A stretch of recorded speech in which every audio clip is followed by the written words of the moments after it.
Thank you, Your Honor. Would you tell the jury your name? My name is Daniel Coronado. And what do you do for a living, sir? Currently, I'm retired. I'm self-employed. Okay. And have you had a history in law enforcement? Yes.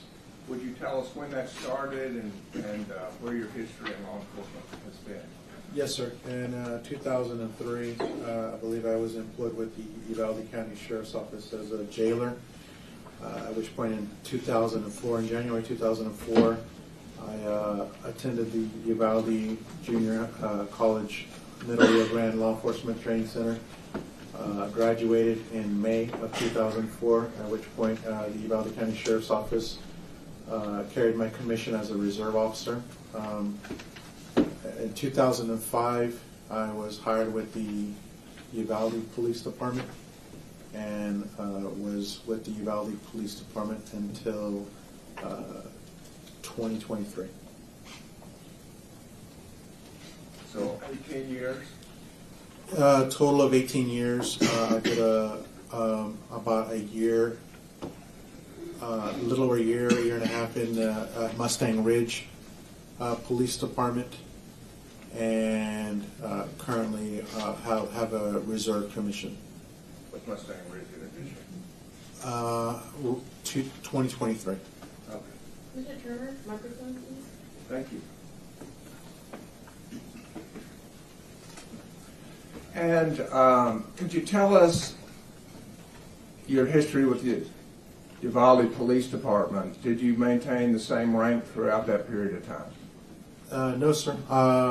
I started out as a patrol officer in 2025. Excuse me, 2025? I'm sorry, 2005. Thank you. And at which point one of my positions that I held was a school resource officer, and I was a school resource officer for 3 years, I believe. At which point in 2011, I was promoted to sergeant investigator. And what's the difference between a sergeant and a patrol officer? Sergeant is a position that holds a rank that, well, as an investigator, I wasn't in charge directly as a supervisor of anyone at that point.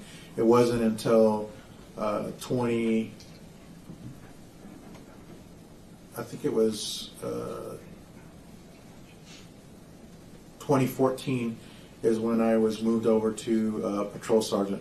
At that point, then I had 6 individuals under my supervision.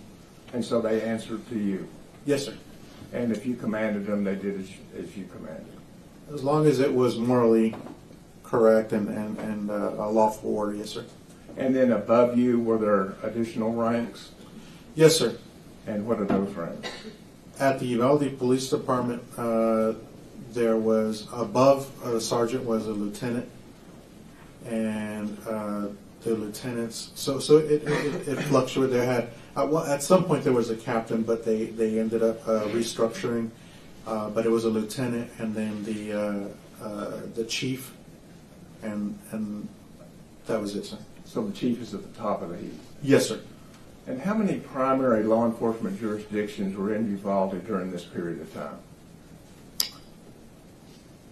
So, how many jurisdictions were how many law enforcement agencies, or just the primary law enforcement agencies? Well, there was Uvalde? there was quite a few. There was U.S. Border Patrol. There was DPS. There was local law enforcement PD. There was the Uvalde County Sheriff's Office.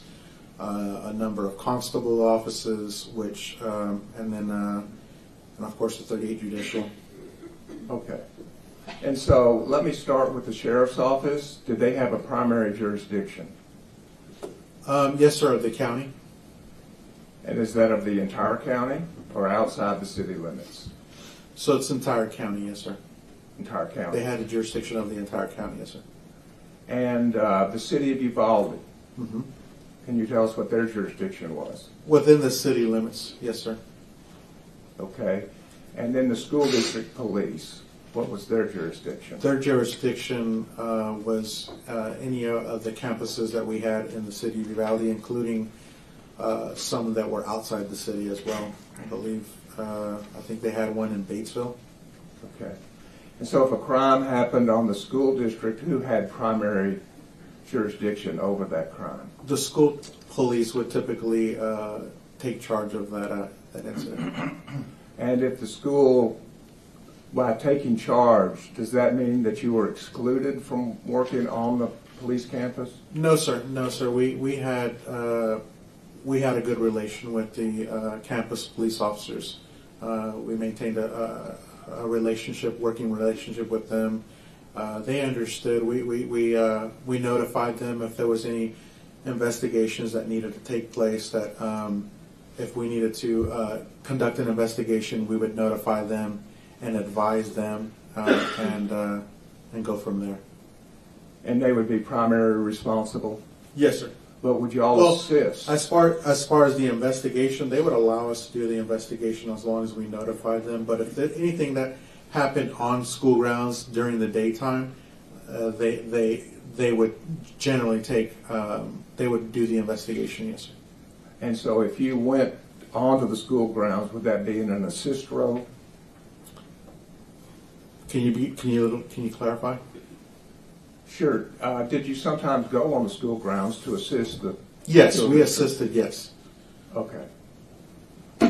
And by the same token, in the city of Uvalde, who had the primary jurisdiction in the city of Uvalde? The city police officers. That would be you and your group. Correct. Okay. And did the school district police, were they allowed to assist you? Yes. And by assist, I mean, is that different from taking over an investigation from you? Of course. I mean, if we had a call and a school resource officer, or I'm sorry, a school officer, campus police officer, was in the area, chances are they would stop to see and make sure that the officer was okay. But no, they never took any investigations away from officers.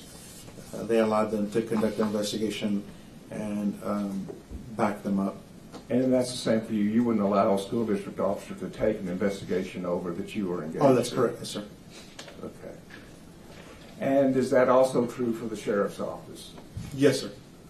Would you go into the sheriff's office to assist them with an active crime scene and take over or take that decision-making away from them? No, sir. You were there to assist or help them? If they needed assistance, they would ask generally. Okay, and so that's what we mean by primary jurisdiction and assistance. Is that fair? Yes, sir.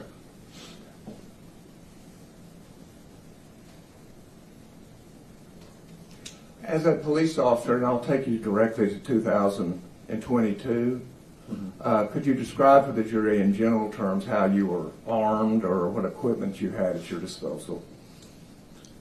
I had a pistol, a Glock sidearm.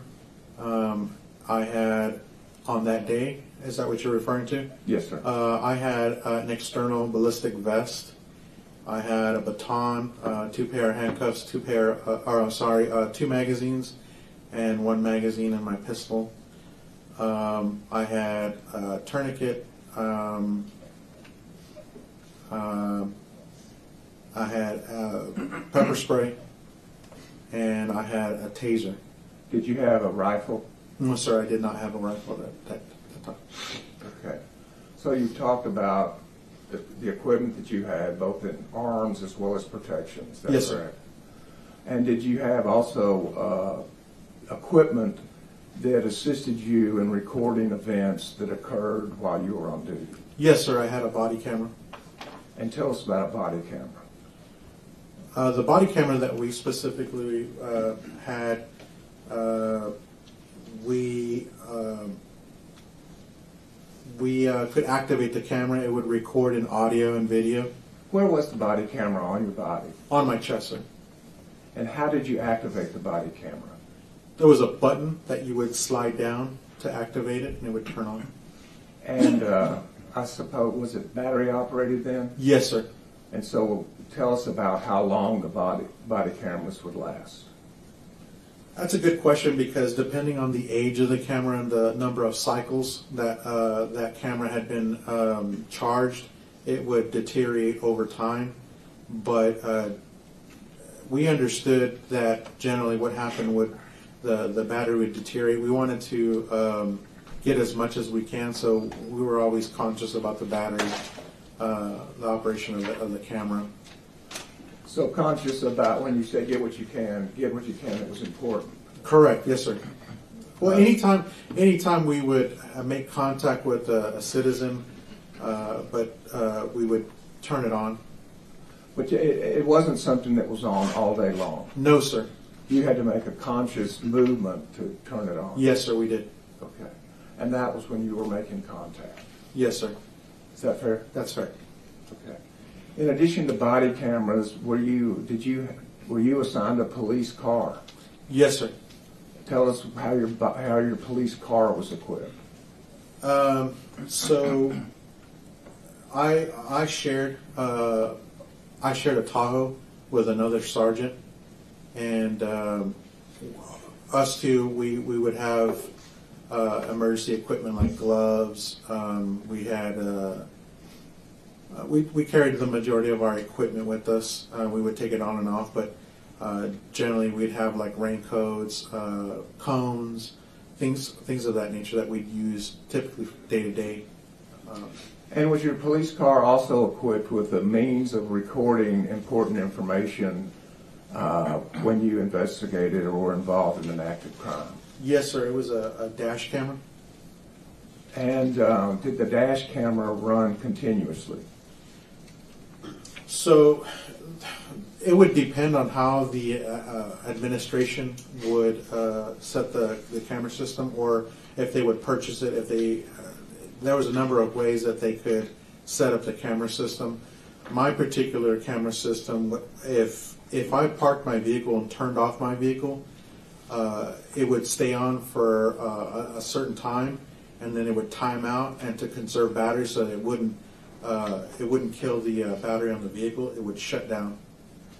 And then once I turn on my vehicle, and I say this because over years it would change, but on that particular one, I would turn on the vehicle, and it would boot up, and it would start the camera system. Okay.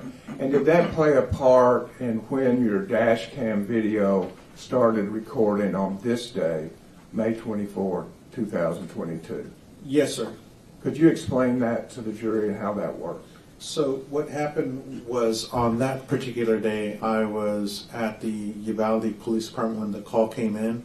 So I was there for some time, and at that point, by that time, my camera system, the dash cam, had turned off. So when the call came in for shots being fired in the proximity of the school, I jumped into my Tahoe, and when I turned the ignition on, at that point, the process had started where it was booting up the camera system. Does that make sense? Yes, sir. So does that mean then we would have the camera system starting from when you left the city police department? No, because it takes time for that system to boot up. And by time, I need to know what you mean by time. Well, I can't give you the specific time it took for it to boot up. I can just tell you that just like any computer that you turn on, it's going to take time for the system to boot up. And at that point, because on that particular day, I had already activated my lights on my... So what it has is triggers. So anytime a police officer turns on their lights or sirens, depending on how that specific camera system is programmed, those triggers initiate the camera system to start recording. But on that particular day, because I was at the police department, by the time I got on my vehicle and turned it on, I had already activated my lights. But that didn't trigger an automatic recording from the time I left. It took time for that camera system to start booting up. And then at that point, then the camera system then started recording as soon as it could, as soon as the system was booted up. Does that make sense? And have you reviewed your dash cam from that day? Yes, sir. It's been it's been some time, but yes, sir, I have seen it. And when the dash cam begins recording, is that consistent with your testimony about it takes some time to boot up? It did. I mean, obviously, when I reviewed it, from the time I left the police department to the time I got there, and I was traveling at a pretty high rate of speed, it would make sense that it took that time for that system to boot up the way it did. And so there's nothing untoward about the dash cam not starting earlier in your travel over to Robb Elementary? No, sir. It would just be the standard way the equipment in Uvalde Police Department works. Correct. Well, my particular camera system, yes, sir. Fair. And so now I'd like to start with that day. Sure. Your position was what? A patrol sergeant. And where were you around the 11:30 hour of May 24th, 2022? That day I was at the Uvalde Police Department looking over police reports. So the sergeant's job is to also look over police reports? Yes, sir. We typically what we do is we'll look over the reports and make sure that the reports are correct and approve. We make a proof of the reports. Okay. And that's how you were occupying your time? Yes, sir. That's what I was doing. Yes, sir. And how far is the police department from Robb Elementary? I would say probably maybe like a mile and a half. Would that be accurate? I'm not exactly. Just in general? Yes, sir. I mean, again, like I said, it's not too big of a distance. It's on the west side of the city. And were you familiar with Robb Elementary School? I was familiar with it. Yes, sir. Do you have family that was attending Robb Elementary? I did not have any immediate family. I didn't have any children that were attending. No, sir. Did you have cousins Yes, sir. I sure did. that were attending Robb? Yes, sir. Okay. And were you familiar with your cousins' age grades in school? No, not specifically. Not specifically. I knew that. I'll be a little bit more. So, Uvalde is a small community. I mean, it has a population of 14,000. I had extended family throughout the city. Okay. People that I grew up with, people that I knew, cousins, second cousins that I've grown up with my entire time that I was living there. And so I had cousins that were in Robb, yes, sir. And so how did you, how were you notified about a problem at Robb Elementary? So on that day, what happened was while I was doing reports, I did hear, we have a radio so where my office is, it's next to what we call the squad room. And so that's where all the officers would go and do their reports, get paperwork, things like that. And so on that particular day, a radio broadcast came out of an accident that occurred. I really didn't. I mean, I acknowledge it, but I didn't pay much attention to it. I wasn't responding to it. I believe that day I had 6 officers that were working. I think I had 2 officers that were at the police department doing reports. At that point, a short time later, then I hear that shots were fired at this accident. I knew that it was a close proximity to the school. It was at that point that I jumped up from my desk and ran down the hall. And when you heard, and I may be getting too precise, but when you heard shots were fired, did that come from a dispatch voice or a police officer voice? That's a good, if you know. That's a good question. It was from dispatch, I believe. Yes, sir. Okay. Are your dispatch officers at that time, were they all women? Yes, sir. Okay. And so as best you recall, it was a woman that said shots were fired? Yes, sir. Okay. And so that triggered a reaction in you? Yes. And did you just hear shots fired, or did you hear a location? Well, I knew it was in close proximity to the school. I couldn't recall specifically if it was, I believe it was Old Carrizo Road is what was broadcast. Okay. And just from you working and living there, you knew where Old Carrizo Road was? Yes, sir. And is that also where Robb Elementary is? Yes, sir. And so, why did that trigger a reaction in you? Well, I knew that shots were fired, and it was a close proximity to the school. And so, what did you do?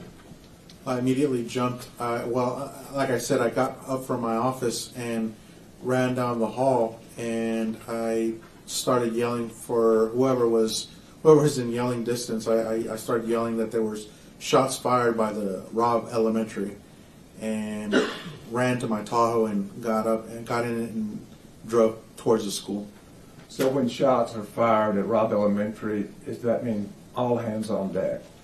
I would hope so, yes, sir. And that's why you yelled it out down the hallway? Well, I yelled it out because, again, that radio is being broadcast in the squad room. There's other offices that are inside the hallway. It's not a very big building, but, again, it would make sense that some of the officers or detectives that were working that day, because I was working day shift, there might have been individuals that didn't hear that broadcast out. So when I yelled that out, I did notice immediately detectives immediately getting up from their seats and yelling what was going on, and so I yelled out again, shots fired by the Robb School, and I didn't wait there to explain it to him. I just ran out and jumped in my Tahoe.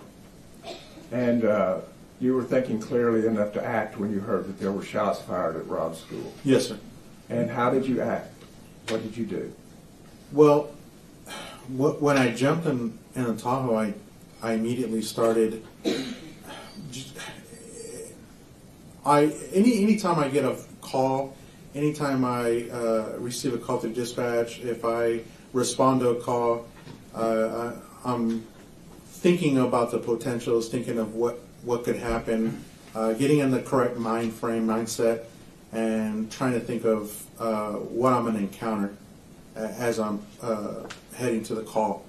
That particular moment, I was thinking what could have happened, because again, the first thing that went through my mind was, okay, we had an accident. There's a good chance that maybe there was a road rage incident.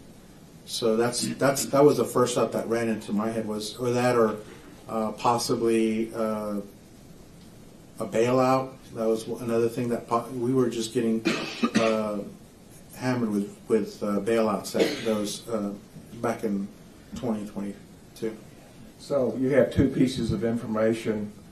There's an accident, and then there's shots fired. Yes, sir. And you start playing in your mind out the possibilities. Mm-hmm. And that is consistent with what you have known as a police officer. That's how you kind of go through, what am I about to encounter? Sure. I mean, that's something that you learn. The first things that you learn as a police officer in the academy, when you go through FTO, I mean, those are the things that you prepare yourself. You prepare to deal with the incident you're about to encounter. And was there a location also? How did you know where to go? Well, I was heading in that direction, so that particular moment in time, I noticed that the two officers that I had said that were at the police department were driving ahead of me as I was exiting the police department. I was parked in the back, and I was coming through the rear gate, and as I was coming out of the police department, I noticed the two police officers that were there, and they also started responding to the same call. And so, even though you're the first to pass that information on, you end up third in that line of officers? Those two particular officers drove a different route than I did. I believe they turned down Evans Street, and I continued eastbound until I got to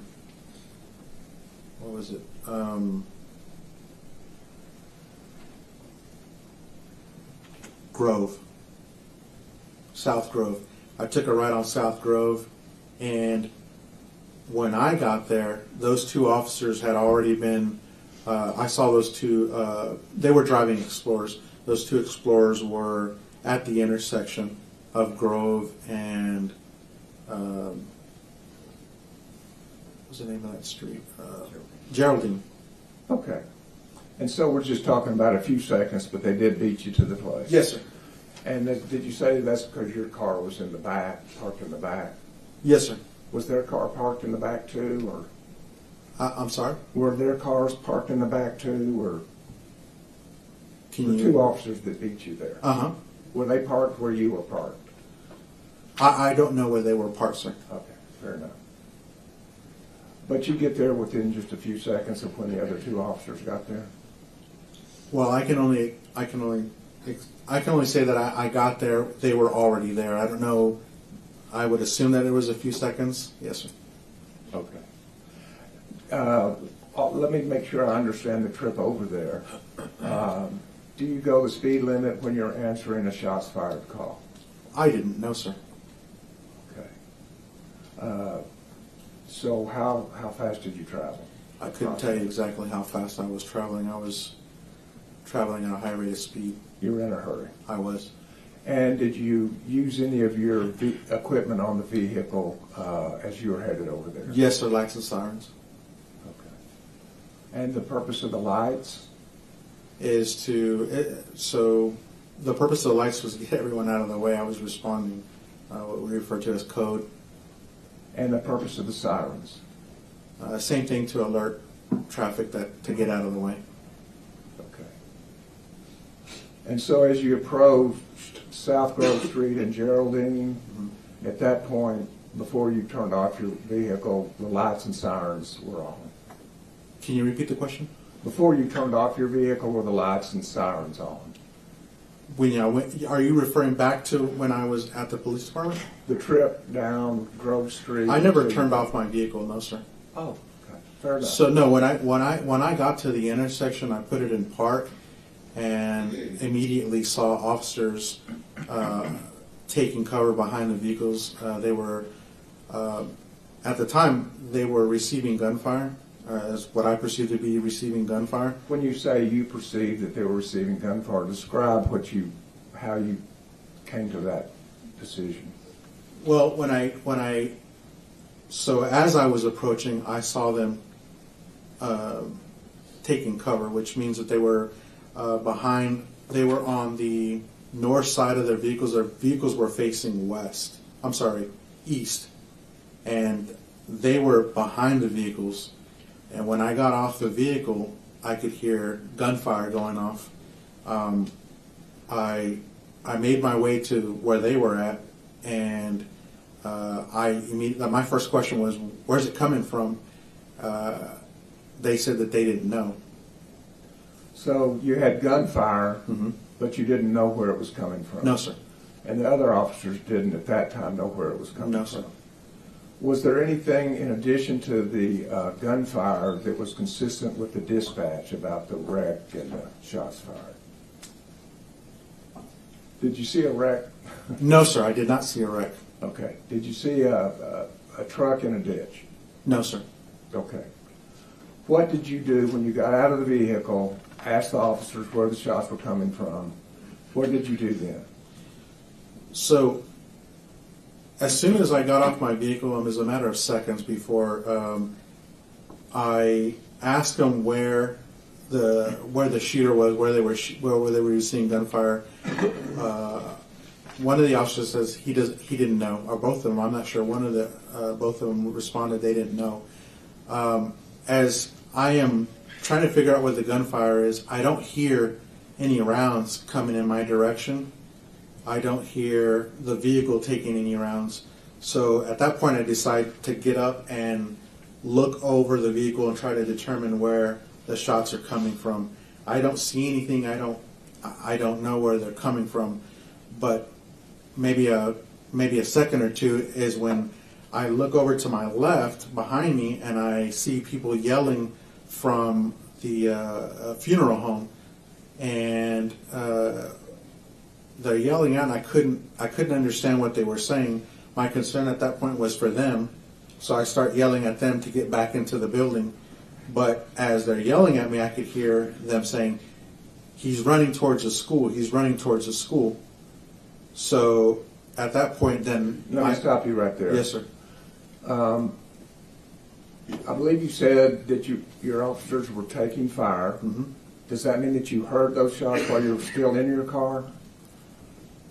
So I'm trying to understand, because at one point you say you don't hear any shots, but also you say that you were taking fire. I'm just trying to... I don't, did I say that I didn't hear any gunfire? At one point you said you peeked up because you weren't hearing gunfire. No. So I didn't hear rounds whizzing over my head. Typically what happens is when you're receiving gunfire, I mean, you can hear rounds going overhead. So that was when I said I don't hear any rounds come in my direction. I don't hear any rounds coming towards me specifically, but I do hear the percussion of the gun going off. And I mean, it's a matter of seconds that I'm trying to figure out all this stuff that's coming in my head, and figuring out where the shooter is. And I know that I don't hear my vehicle getting hit or their vehicle getting hit. I don't hear glass break. I don't hear rounds penetrating the vehicle. So, I mean, I'm trying to figure out where those rounds are coming from. And when I don't hear that, I'm trying to look, determine where the individual could be. And that didn't assist you when you tried to look yourself? When I came up to the intersection, the distance from that location to the school is probably over a football field, maybe 130, 40 yards from where I was at to the school. And anywhere in between there, I'm trying to look and see where the shooter is. So I don't know. I mean, that's a large area to cover to be able to scan and look for rounds coming your way, and also understand that I'm also receiving gunfire at that time, and I'm trying to figure out what's going on.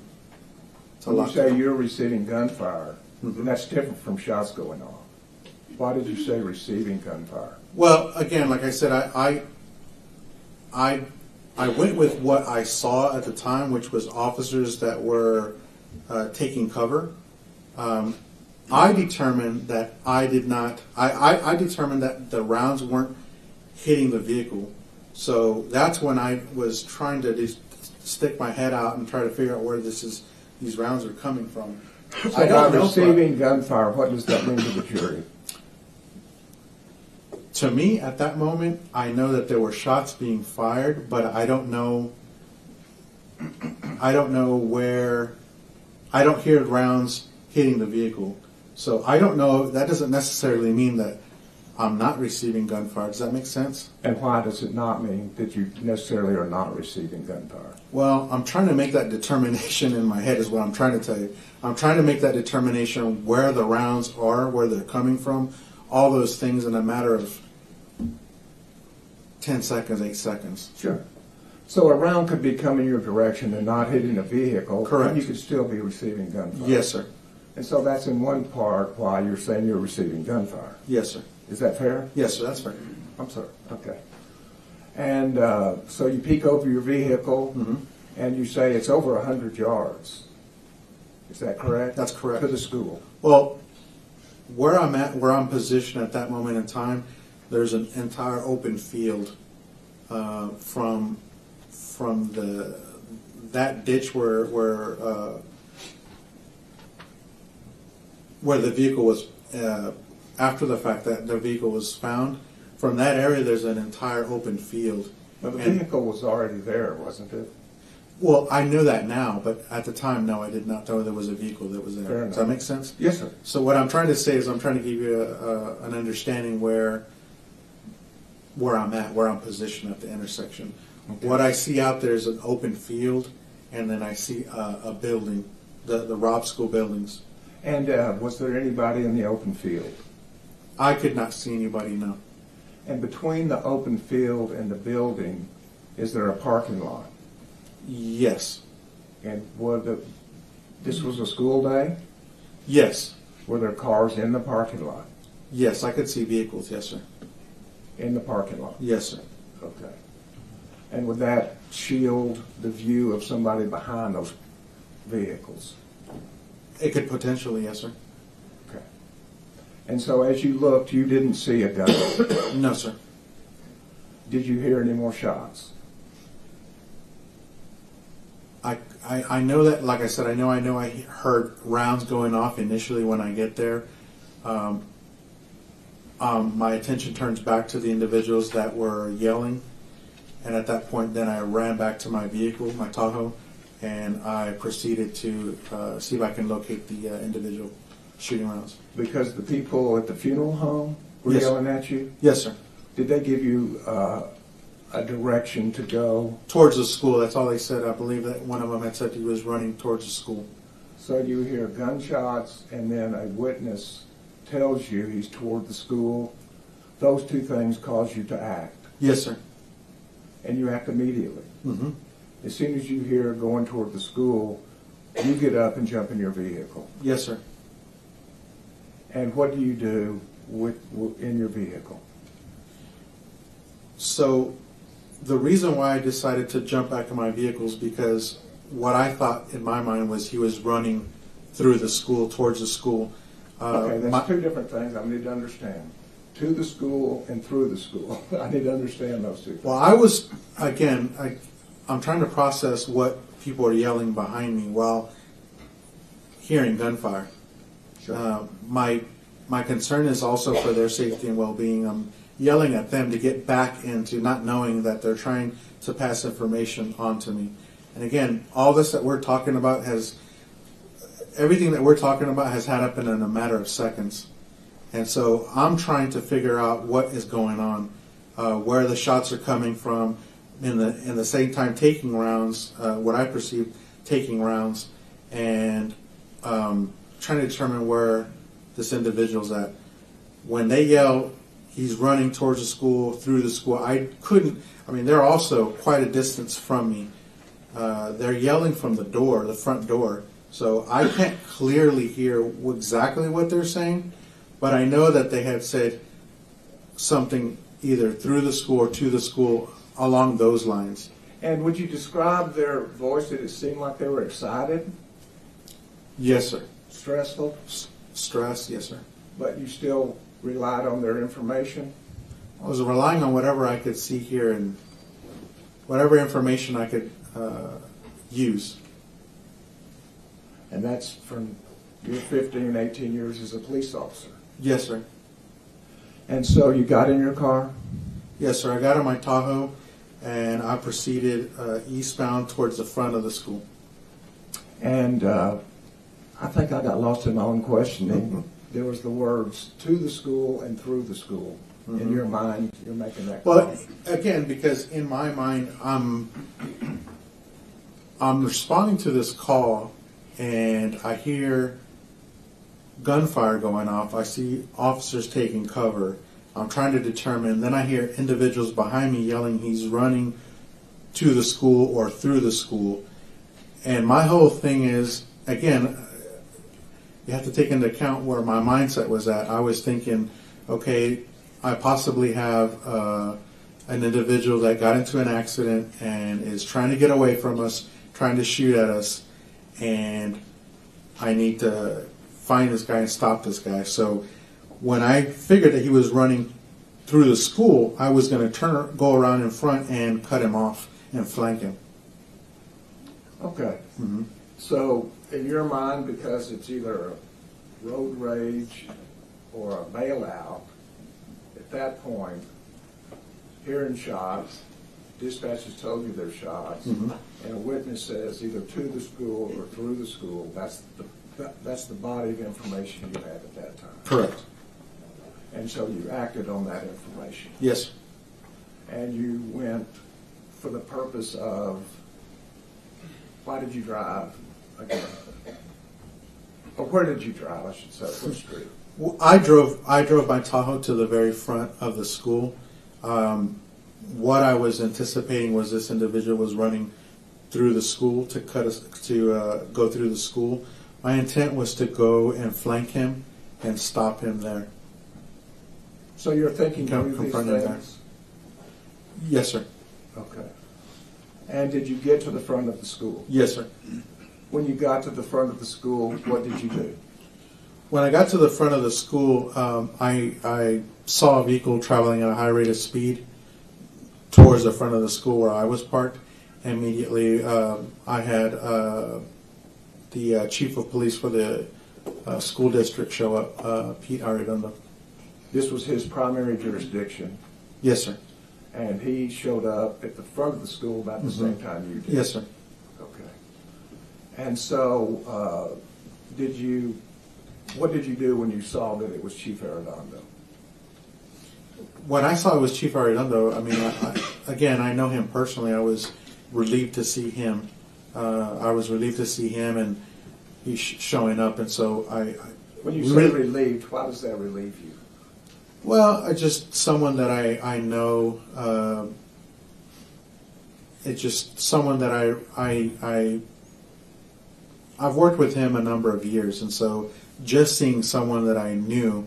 It's not that I didn't know him or know anybody else. It was just for some reason I had someone that was there with me. In other words, Had you worked with him? Yes, sir, I had. Were y'all of the same rank when No, you sir. worked together? No, sir. He had more time than I was. He was actually acting chief. I'm not sure if he was chief of police of the Uvalde Police Department at one point. And what was your rank at that time? A patrol officer. So he had considerable more experience than you did. Yes, sir. Okay. And so, as in regard to Pete Arredondo, what did you and Pete Arredondo do? Describe that for us. So immediately we both run towards the school to try to find the individual that was shooting. He's asking me, "Where's he at? Where's he at?" I relay back to him, "I have no idea. I don't know."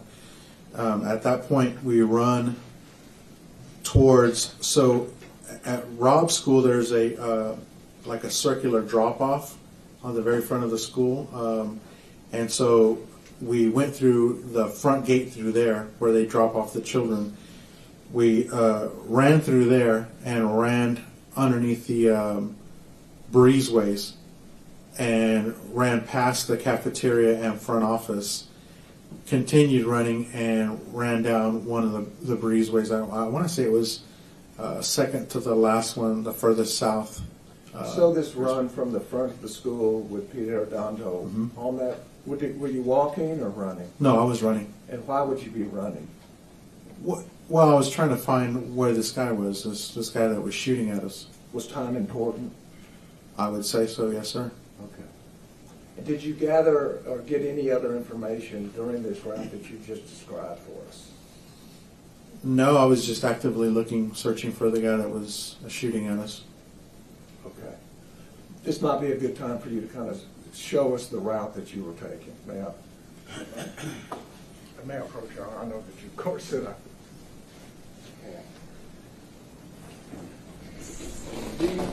I'll give you a second to kind of familiarize yourself. And because we got jurors that are here all the way to here, so the pointer might help you not get in their way.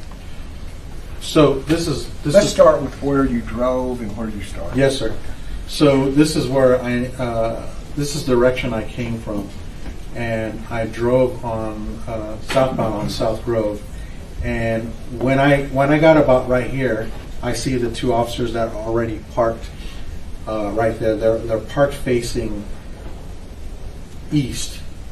And when I get there, I stop my patrol vehicle there. And it was at that point that I jumped off the vehicle, and like I testified earlier, that's when we were receiving gunfire. The individuals that were yelling are over here at the front of the building. And as I'm getting here, I'm scanning all this area from this all the way to this. In the meantime, I'm receiving what I perceive to be gunfire, rapid gunfire, and I'm looking through all this area trying to see if I can see anything, but it's a considerable distance from here to there.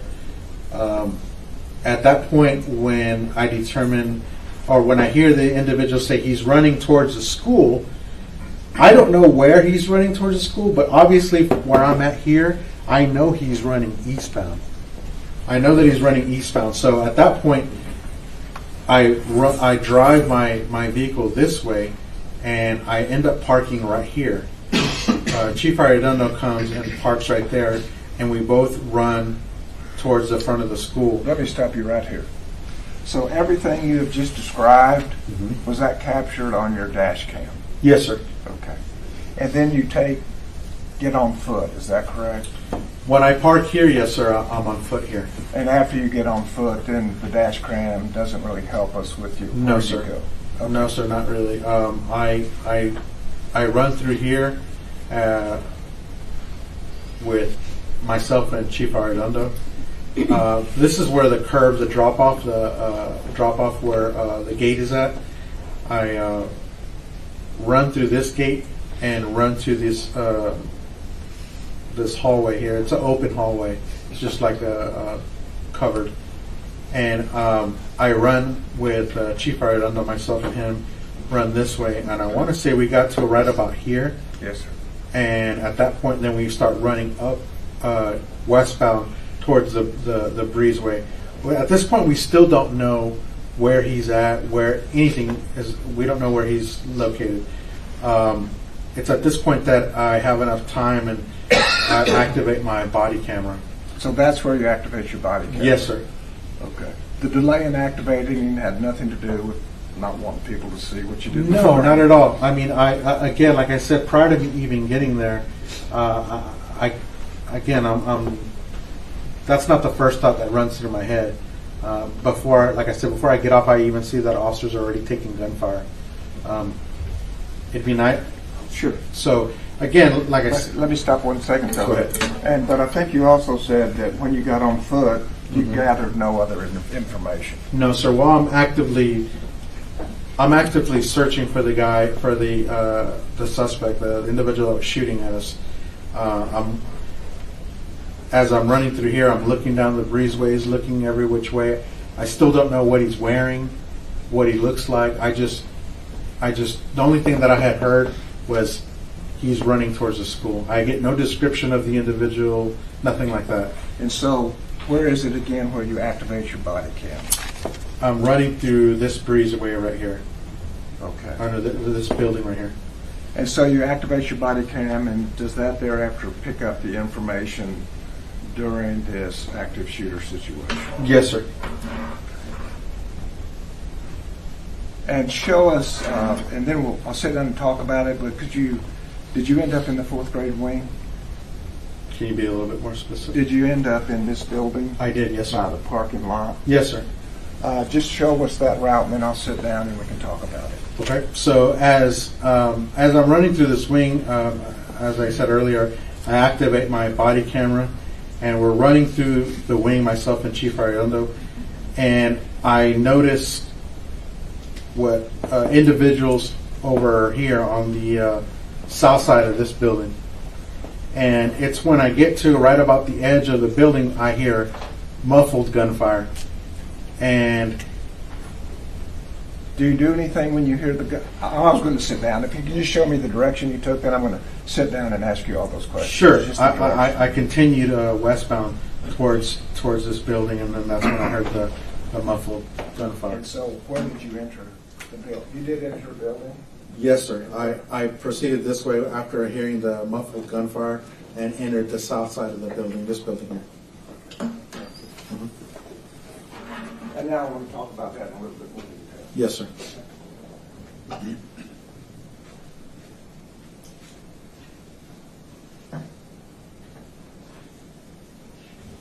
So you're running down that area that you say, you activate your camera, and at some point you hear muffled gunfire.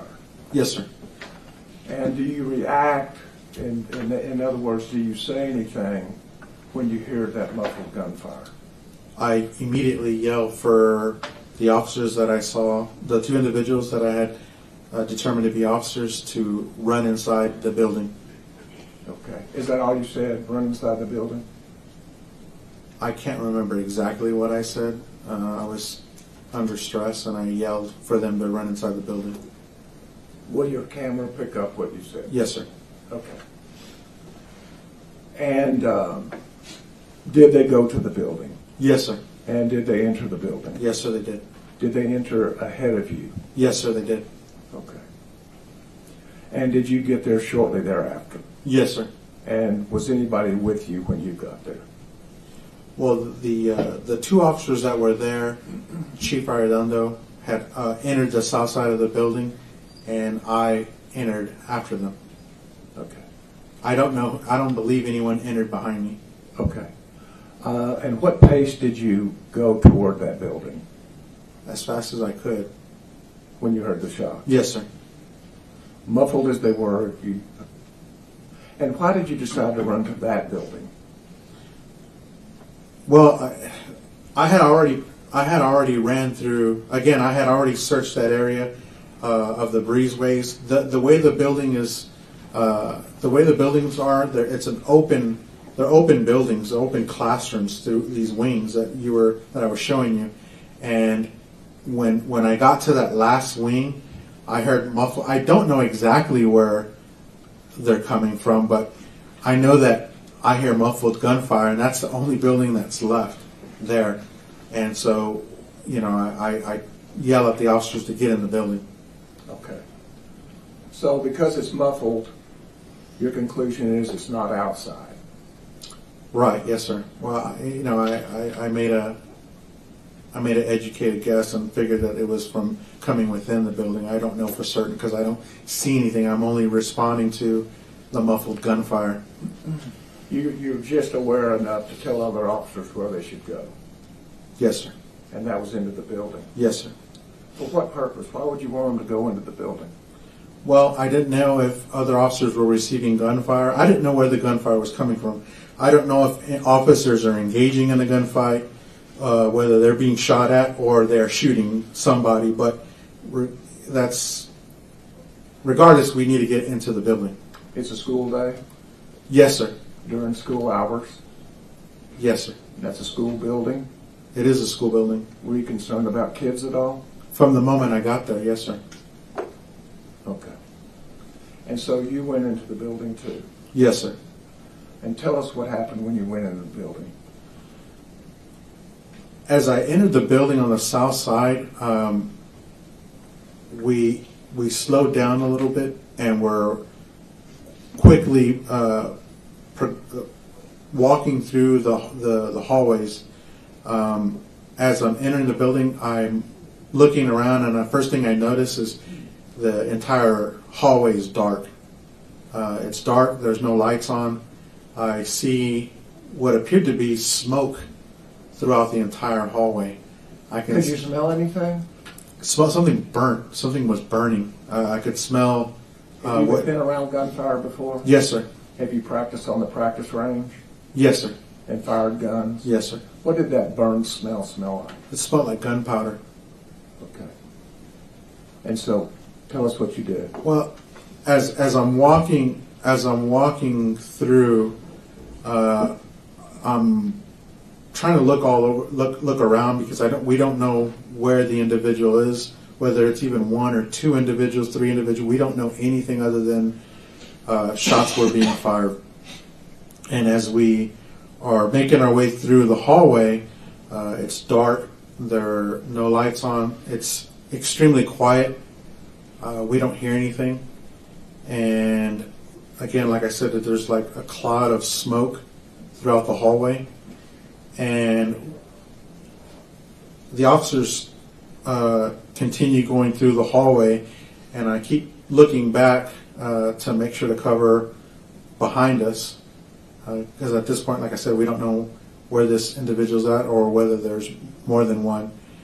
And when I look down the hallway, I see the walls that have been perforated would look to be gunshots or rounds that went through the wall. Is that important to you? Absolutely. And so why is that important to you? Well, I knew that gunfire. Well, the first thing I thought was, okay, well, we're in this hallway. I knew that at any moment we could receive gunfire and rounds were going to go through the walls. From inside the room? Yes, sir. Okay.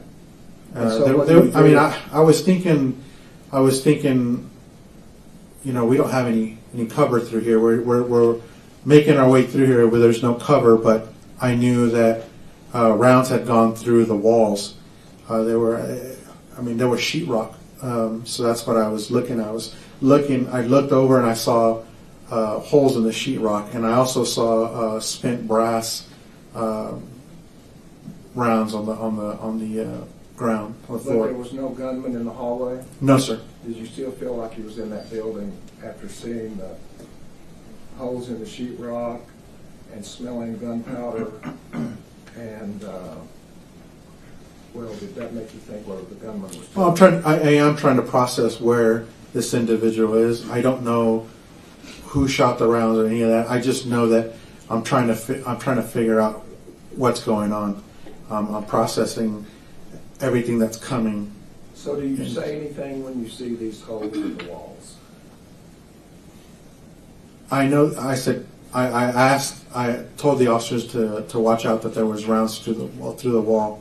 I want to say when I reviewed it, it didn't come out the way I thought it did, but that was my intent, to let these guys know that the rounds had gone through the wall. So there's a difference between coverage and concealment. Yes, sir. Yes, sir. So was this, if somebody was inside the room and you're in the hallway, was that coverage or concealment? Concealment. Not coverage, No. because there were holes in the wall. Correct. Fair enough.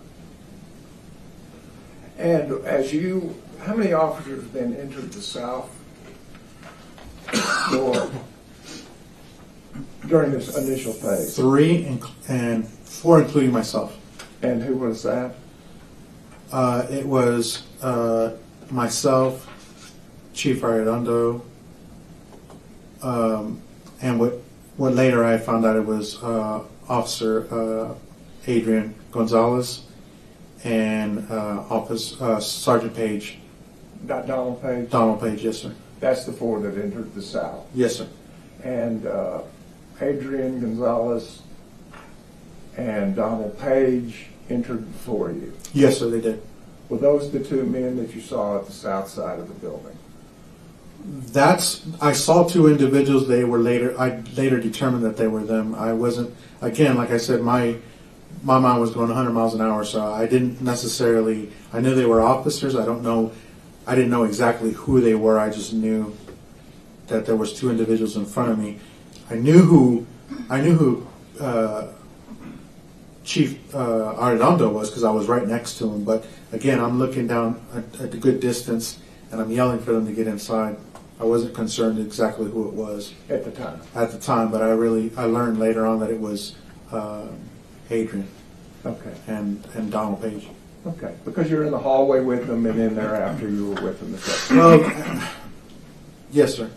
Okay. And did any officers come from the west door during this period of time as you're advancing? No, I know that there. Well, I don't know at that moment. It's not until after there's gunfire that I realize that there's other officers on the other side. Okay. And so, at this point, you're at the south end, advancing through the hallway, but being Yes, sir. careful, looking back, and tell us what happened. As we're making our way down the hall, walking north from the south end, we're walking through, and at that point I hear gunfire. I see an officer grab the back of his head, which was later determined to be Lieutenant Javi Martinez. You know him? Yes, sir, I do. He's employed with the Uvalde Police Department. Okay. And I saw him grab the back of his head. I hear officers yelling, "Are you hit? Are you hit?" And he says, "Yes, I'm hit." Okay. And was that gunfire coming from behind you or from in front of you? In front. Okay.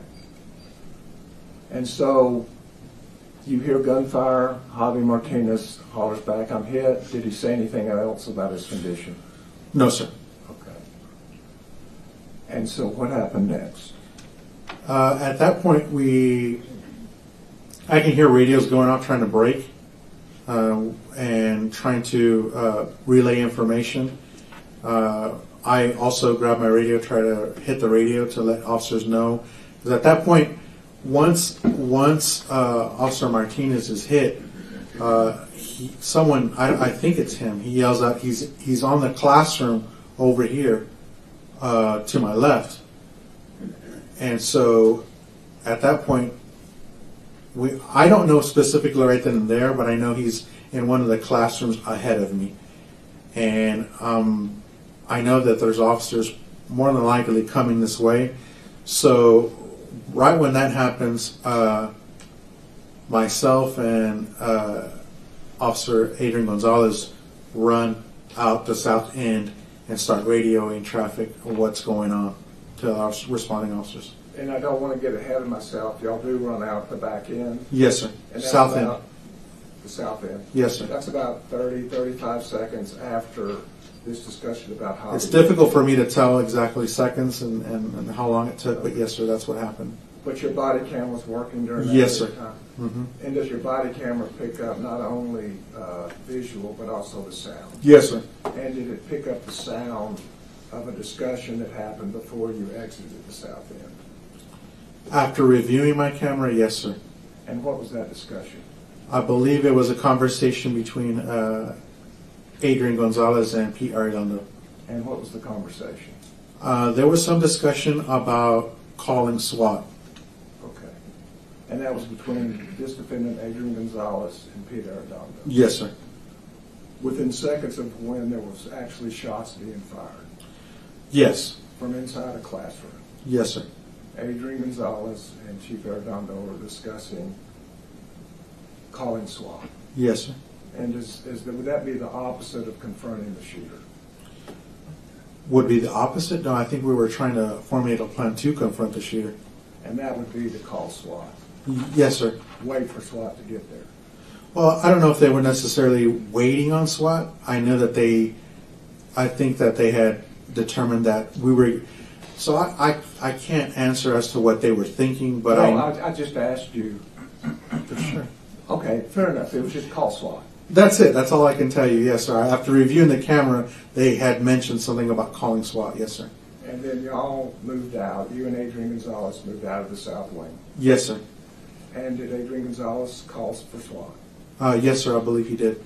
And what did you do with your communications at that time? I noticed that whenever I exited the building, Adrian immediately immediately positioned himself on the east side, on the south side, but the east side of the building, on the corner. I looked and I noticed that he had his pistol drawn and he was covering the east side of the building because we both were concerned that he might jump out. We had officers that were already in the hallway, and Adrian immediately positioned himself on the corner, watching the windows. And as to those two officers, Adrian Gonzales and Pete Arredondo, who would have been of the highest rank? Well, Chief Arredondo.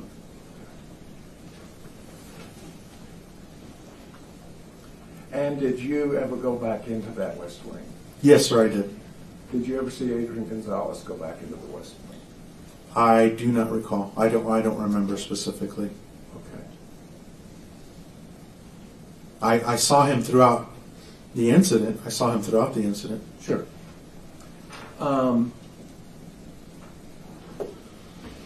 So now I want to ask you, you have had a chance to review the dash cam as far as when it first turns on. Yes, sir. And until you leave with Arredondo at the front of the school. Mm-hmm. Right? State Officer Exhibit 1040.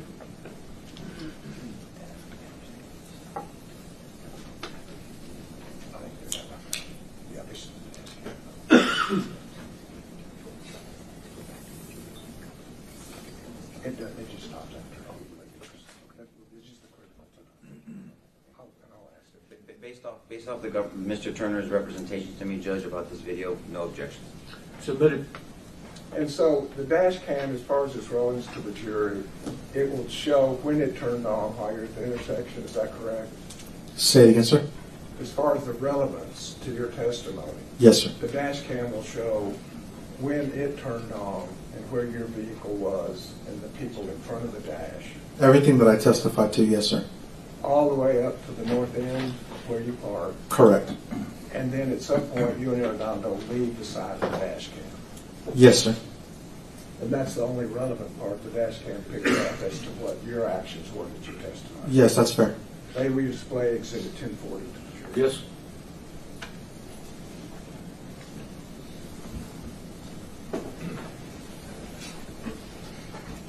And I want you to start it and stop it real quick and just point in the direction. Okay, could you stop it? And I know that you weren't worried about the exact times or seconds, but it's the time and seconds up there on the top left. 11:33:07. Okay. And you don't know if somebody has synchronized that to make that time? No, sir. Okay. So tell us what is in the foreground at the very bottom of the picture. Can you explain me? The black. This is the hood of my Tahoe, my assigned vehicle. Okay. And tell us about the other two cars in that photograph. There are two other vehicles that were here positioned facing eastbound. This is Officer Blue Mendoza, and this is Officer Salcedo. Blue Mendoza? Yes, sir. Jesus Mendoza. Jesus? Yes, But you also call him Blue? Yes, sir. Okay. And the other officer? Officer Salcedo, Juan Salcedo. Okay. And is that an accurate depiction of, are you there also? Yes, sir. I'm right here. You're in the lead? And is this where you're looking up over the car? Yes, sir. Well, actually, this is where I turn left, and I'm yelling at the individuals at the funeral home to get back inside. Okay. Now, This is you what can I have a was. seat. We'll just play it through. Okay. And then I'm going to have some questions.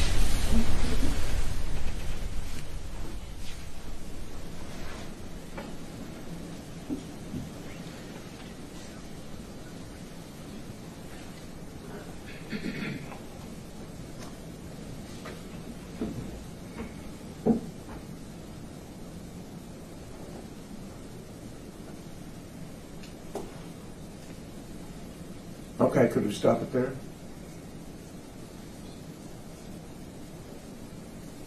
So this is the point that you get in the car to drive north? Yes, is sir. that correct? And we're a little ahead of it, but this time it says 11:33:34. Yes, sir. You've already pulled out and are on the way down. Yes, sir. Thank you.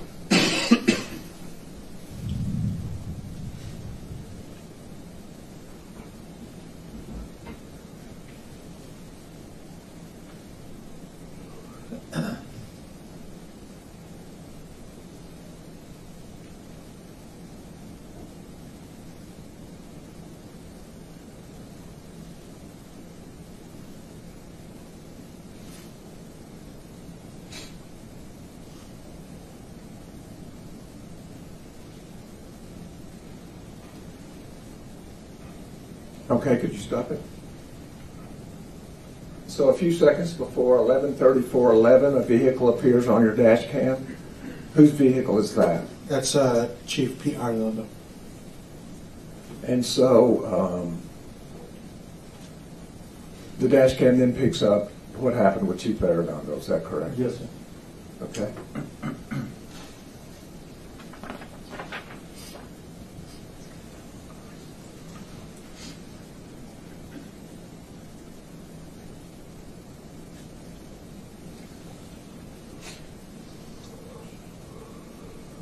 And would you describe who that is in the picture on the far left? Or far right? Could you back it up? Chief Pete Arredondo. Okay. And are you in that photograph? Yes, sir. Where are you? Okay, and this is 11. Well, actually, no, that's not me. Okay, let's back it up just a little bit more.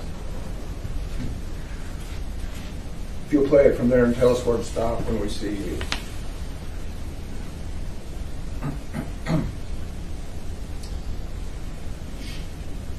I think that's me right there. I'm not sure exactly.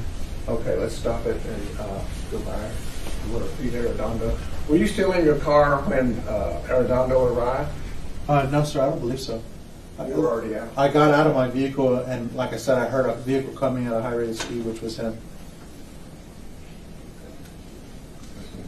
I also... As we watch this, I just wanted you to be able to point out if you saw yourself. We can start there. Tell us to stop if you see yourself.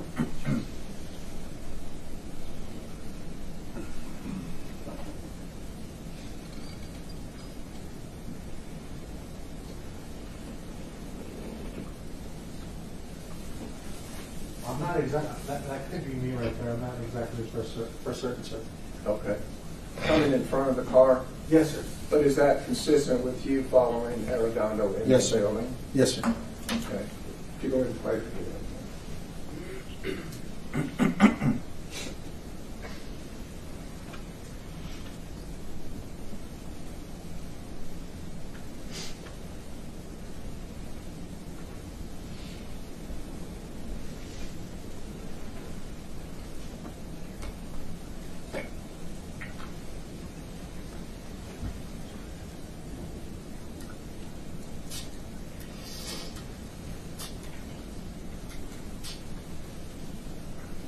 Okay. Is that a fair and accurate depiction then of you coming to the intersection, receiving gunfire, being told the location, and driving, and then Yes, sir.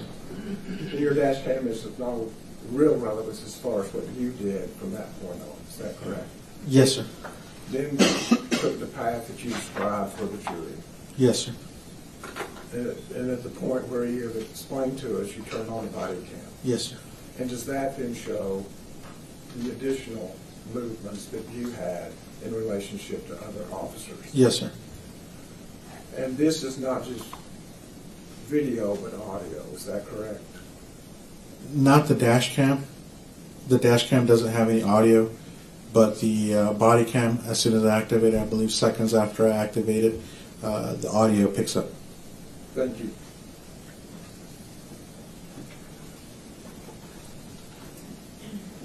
Tendering State's Exhibit 1041 to the defense, and this is the body-worn camera, and it contains about 15 minutes of, yes, and it stops before children are evacuated, way before. Based off his representation, Judge, no objection. Okay, submit. May be displayed. Yes.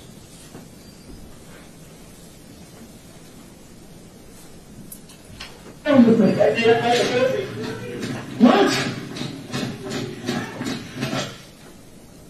And so, does this show a fair representation of where you are Yes, sir. when you activate your body cam? Yes, sir. And who is in front of you? Pete Arellano. Thank you.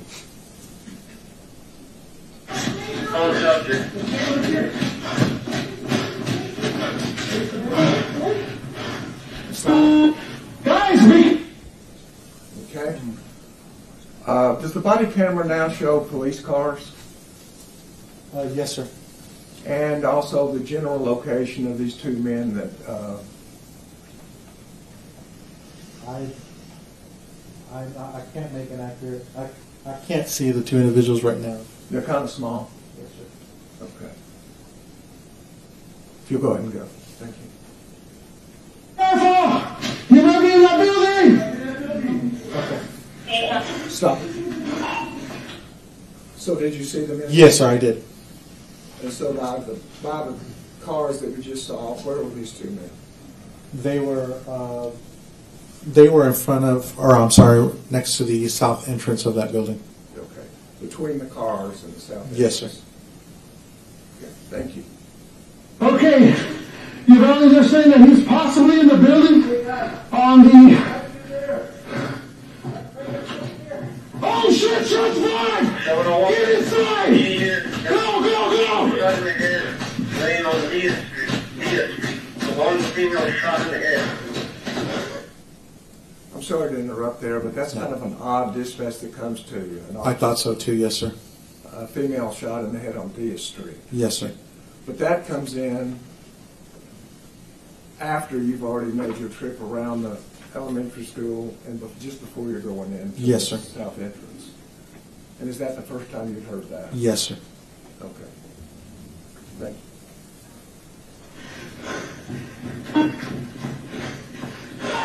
Shots fired inside the building, Ronnie! What's coming?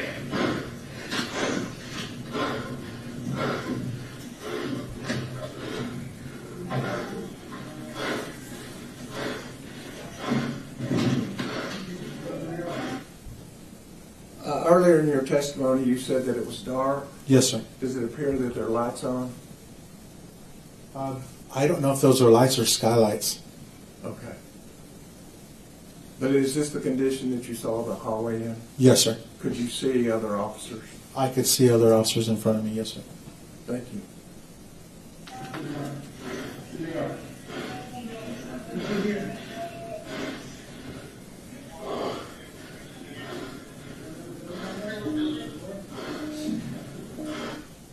And who are these officers depicted in your body cam?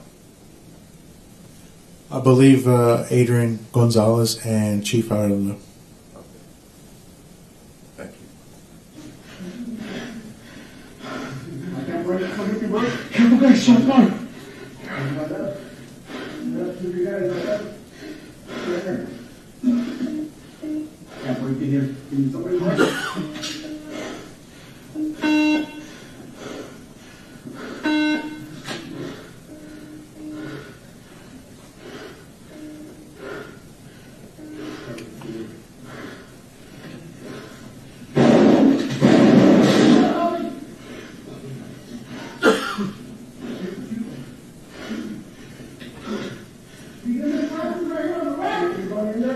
Take cover, guys.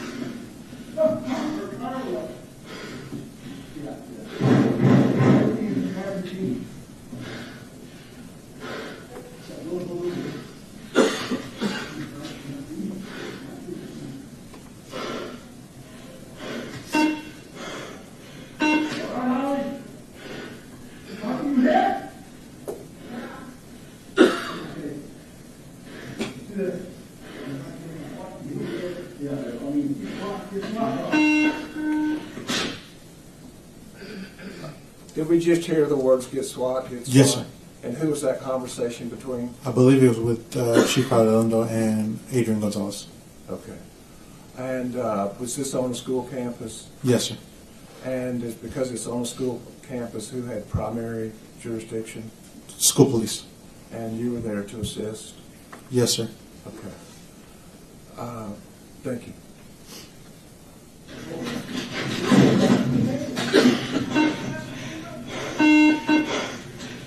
Across the field. South field, west, south field.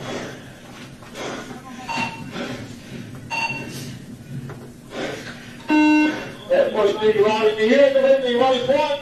Stay right there, guys. You can take this officer. Was that east corner that you were talking about? Yes, sir. And was Adrian Gonzales at that east corner? At that He does get there. Yes, sir. Oh, he's not there at that point, but he does get there. Yes, sir. I think we were trying to advise officers that were approaching where the shooter was possibly located. Thank you. And when we see Adrian Gonzales, just tell us to stop and we'll Sure. stop. Okay, guys. He's on inside this building. We have him contained. He's going to be on the building on the west side of the property. Careful with the windows facing east. Right there. You see a window shot out right there? He's gonna be in that room. Have a And an officer outside said, see that window shot out there? He's going to be in that room.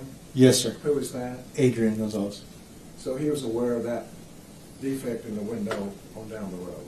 I don't know about a defect, but we knew he was trying to advise officers where he was inside the building, more or less. Okay. Based on a window on that east side. I don't know if he saw anything in the window. I just know that's what he was trying to. He was concerned with officers approaching is what was going on. And we're still looking at that east corner. Is Adrian Gonzales posted at that east corner? At this point, no. Okay. No subject with an AR. That's you also get in there, out here. Possible officer shot.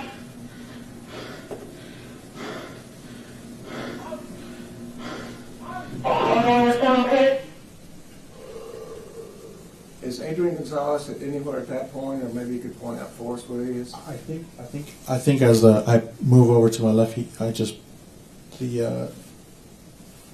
on the right of me, on the right side of me. I'm not sure. Did you see him as we were panning that? Can you rewind it? Yes, please.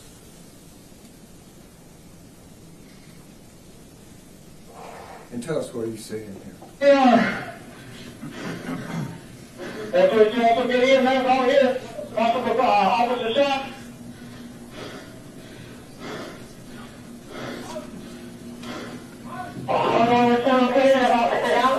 He was right behind that bush. Behind the bush? Yes, sir. Thank you. You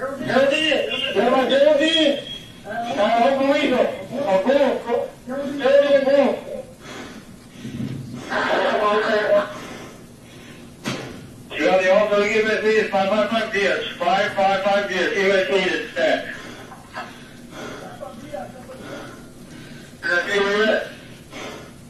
Okay, sir. And what do we see here? It's Adrian Gonzales. Okay. And is this when he approaches that east side that you were talking about? Well, and earlier when you asked me if I had seen him, he was looking on the east side of the building behind the bush. You couldn't see him really well, but I could see his feet there. He was like I said, concerned with individuals approaching the east side of the building, and he figured, just like I did and everybody so else. Now you're telling us what he was thinking? I'm Will sorry? he let his witness answer the question, please? It's his witness, and he asked him a question. He's trying to answer it. He's on direct. Go ahead and finish your answer, sir. So again, he was positioned on the east side. As officers were approaching, he was yelling at them to be careful because the shooter was on that side of the building from the information that we had, and I think he was concerned with officers approaching. Sure. I was just trying to understand the difference between him being on that building versus back behind the bush. Well, the way he was positioned, I think he was trying to get around to see what was going on. You get what I'm saying? Yeah. All you saw was what you saw. All I saw is what I saw. Yes, sir. Fair enough. And could we run that through? And did you see more of Adrian Gonzales at this point? Sorry. Well, go ahead. And now is this the first time you've seen him positioned at this corner of the building? If you were asking me if his head is on the corner of the building, yeah, that's the moment he stops at the corner. But I mean, he's on that area right then and there from the moment I explained to you that I saw him on the camera. As it's just clear from your body cam where he was, so we can watch. Yes, sir. Thank you. Hold on, guys. Then I need any available unit. Go ahead and bring shields from the PD, please.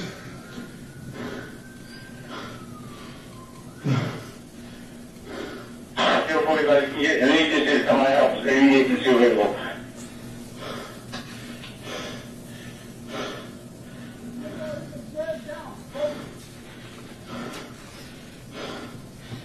Over here. He's in the middle. Careful.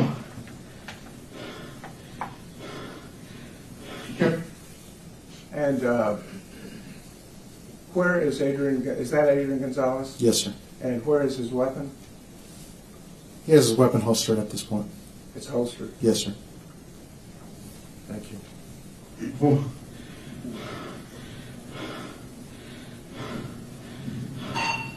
Can you contact DPS as well? I'm sure they're aware. Get a helo above the area. Also, if they have any ballistic shields, make location.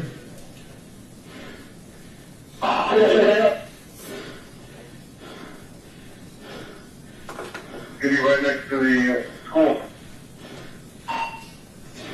but he's not subjects in the school. On the west side of the building, he's contained. We got multiple officers inside the building at this time.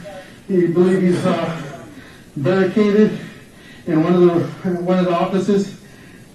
Messed up is still shooting. What is the equipment you need from the PD? Tip for whatever we have. We're definitely going to need some flashbangs if we have any. Sometimes it can be locked. I'm not sure, but we have a housing tool break it.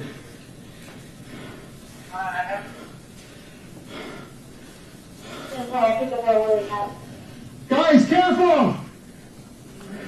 Shoot in the window!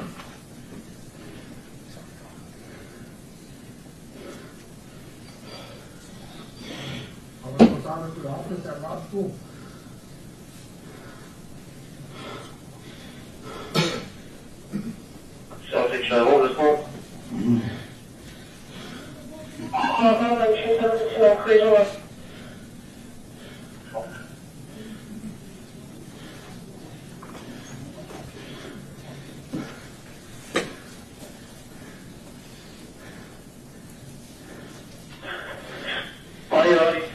Call.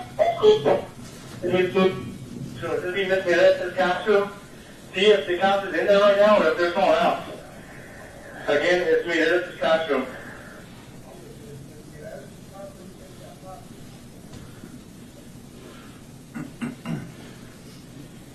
$35. All right, 20.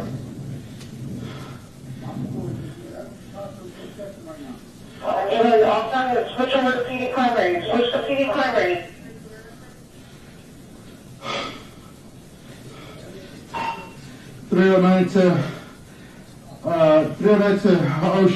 Go ahead and see if you got the a mirror too. There should be a mirror there, so that we can go ahead and look around corners here.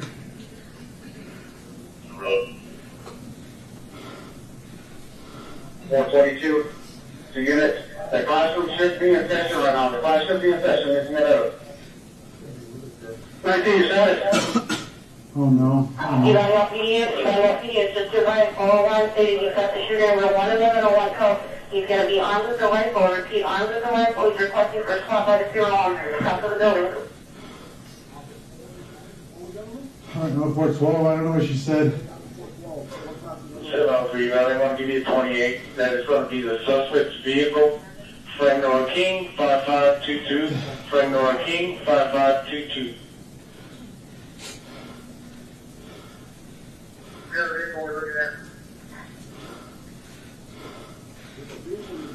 I know, it's 1050. 833, 304. Where do you need me at?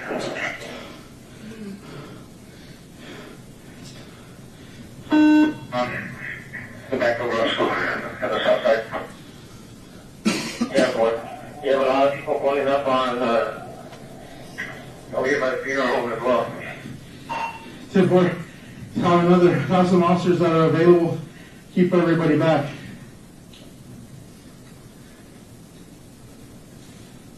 For 2 units, I've got 2 ASO deputies on location as well. We're just east of the building. Does anybody have flashbangs? All PD units, were you clear? Were you clear with my location with 401 with the shooter inside the building?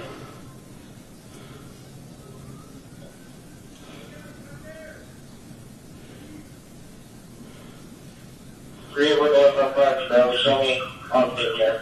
Around.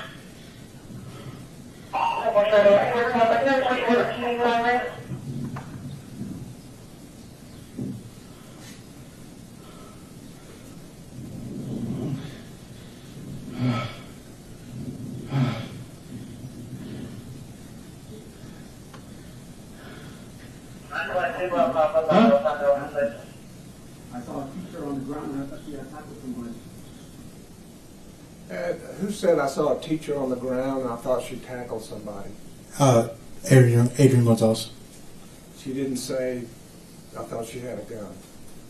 I'm sorry? He didn't say, I thought she had a gun. No. I saw a teacher on the ground and I thought she tackled somebody. Yes, sir. When I came up, she was by her side. I saw her running, then I called the desk. I thought she tackled somebody. Hey, 911, can you call the Del Rio office, let them know what's going on, see if, nobody's involved?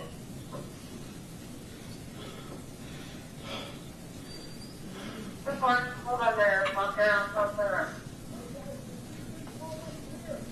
Yeah,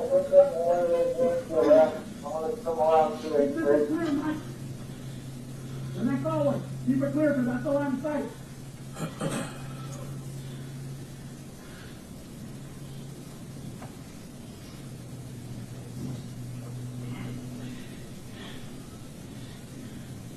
Adrian, Quan, what's your claim? I'm over here on the south side of that building that we have them in. If you can, go through Geraldine, and there's a parking lot. You should be okay. We got coverage over here on the west end of the building. No, she has tools. Yes, sir.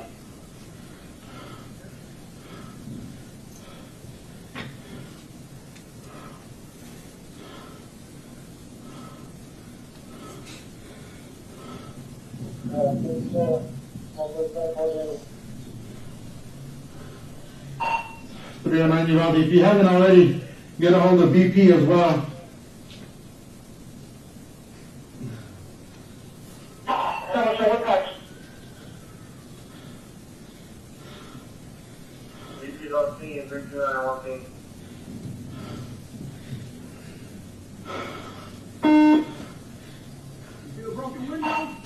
Just to let you know, we do have a suspect that's been seen in the classroom.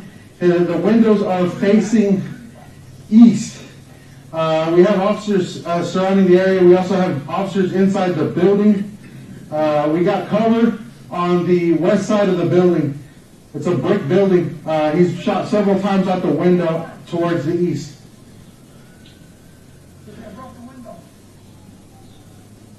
We do have two deputies east of the building, just southeast.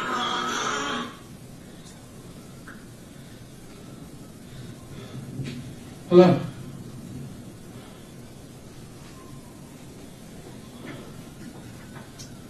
What? Yes.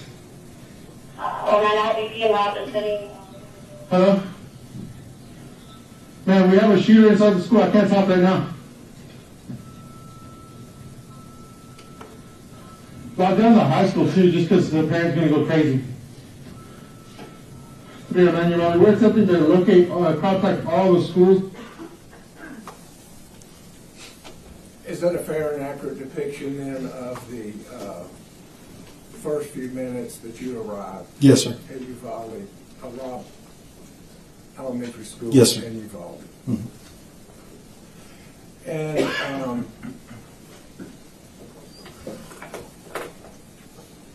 am I correct? Well, let me just ask. About where were you when you saw the two officers? Did you later find out the two officers, Adrian Gonzales and Tahoe, did you testify? Yes, sir. Where were you when you saw those two officers? Right about here, sir. In the breeze right here. And they had not been in. They were not in the school at that point. No. And so, from that point, would you backtrack where you had come before you first saw Adrian Gonzales? As I explained earlier, I came down this breezeway here and up this sidewalk between the office and the cafeteria and through the drop-off area, the student drop-off, and where I parked my Tahoe. And then your car, where did your car backtrack for your car? So from here, from the front of the school, from the northeast corner front of the school, I drove from Geraldine, right, crossed over this front lawn here through Geraldine and to the intersection of Grove and Geraldine Street. And backing up from there, that's where we see you at the intersection. Yes, sir. That's correct. tendering State's Exhibits 1049 through 1056. What are the details? Can you tell us the time that is depicted there? 11:35:20. And the man in front of you? Chief Pete Arredondo. And you may have to approach the screen to tell, but do you see the two police cars there? Yes, sir. And do you see the small figures of the two officers? Yes, sir. Would you point those out with your stick?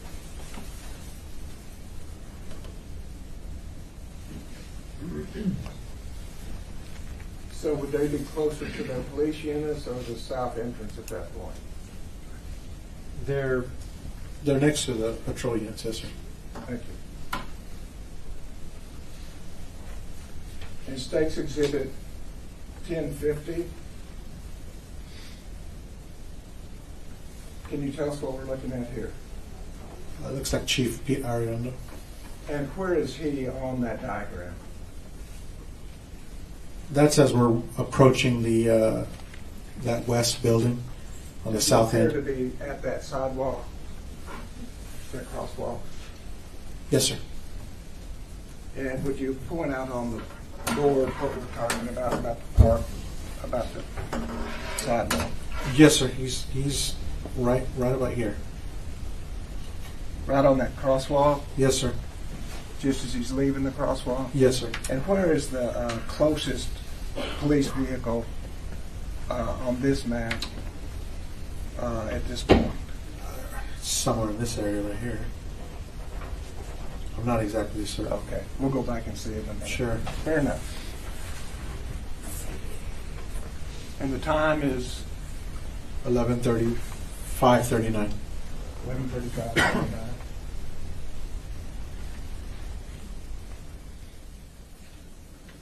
And the next photograph, Exhibit 1051.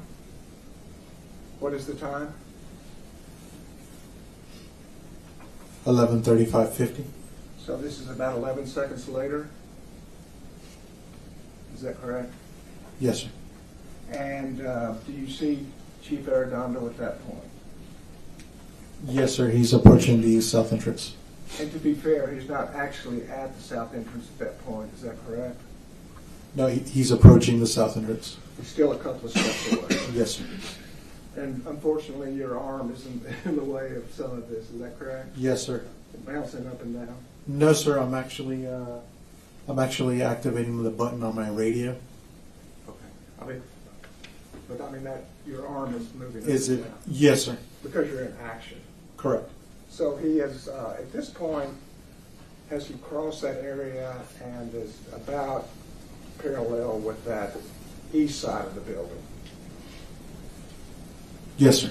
Still has a few steps before he gets into the south. Couple steps. Yes, sir. But that's about 11 seconds. Yes, sir. According to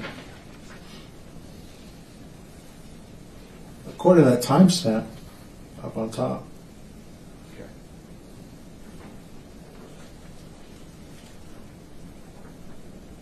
And now showing you State's Exhibit 1052. Do you see Adrian Gonzales in that photograph? Yes, sir. And would you point him out? Yes, sir. He's standing on the corner there. And would you point out the white police vehicle in that photograph? Thank you. And as the photograph, and we saw Arredondo leaving the sidewalk, about where would that have been?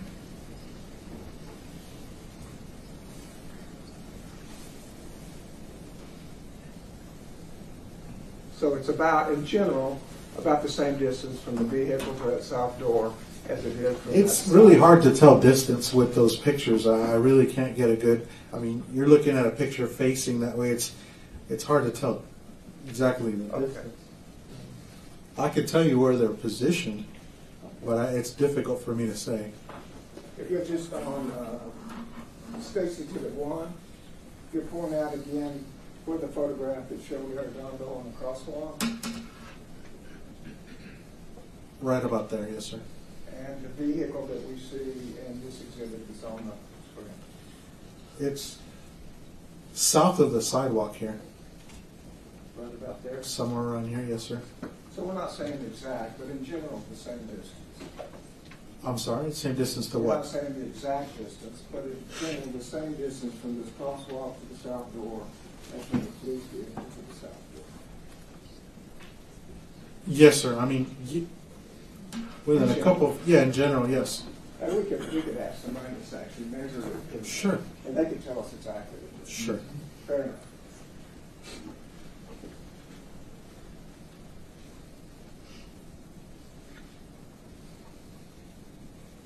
And exhibit 1053, what are we looking at here?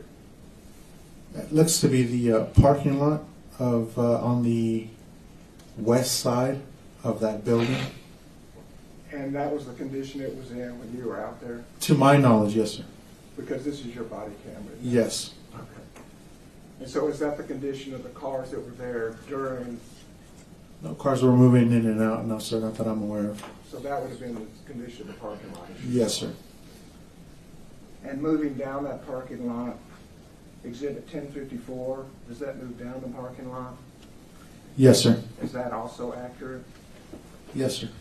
And exhibit 1055, is that also accurate? Yes, sir. And finally, exhibit 1056. Yes, sir.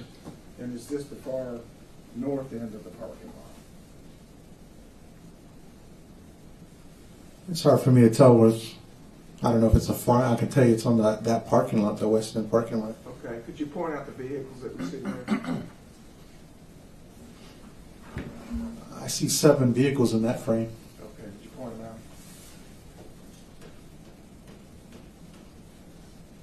Thank you. And also showing you State's Exhibit 1. Which parking lot does the photograph that's being displayed show? Right here, sir.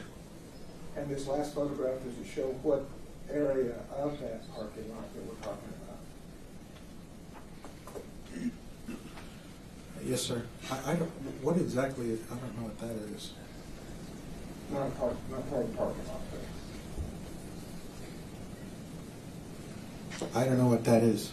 okay? I'm asking about the parking lot. No, I'm explaining. This is exactly what the parking lot. I don't know what that is, but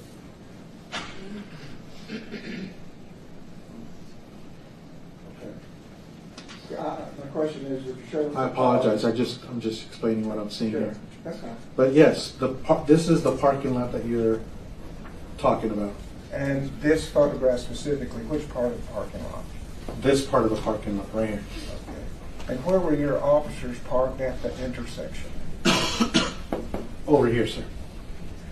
And so looking toward that building, would you draw a line, what a direct line of sight would be to that park? Okay, and to the cars that we just saw? The way they were positioned and what they were looking, it was anywhere from this area here. Okay. Does that make sense? Yes. And the parking lot here, these cars that you just described, Yes, sir. and from this position, Yes, sir. would these cars be between the building and the line of sight? Yes, sir. Thank you. And officer, have you trained about when you actually fire a shot? Yes, sir. And when you fire a shot, you're responsible for where that shot goes? Yes, sir. So what do you pay attention to when you're looking at not only a target? Do you look at other things? First, you have to determine the target and see your target, and then you have to.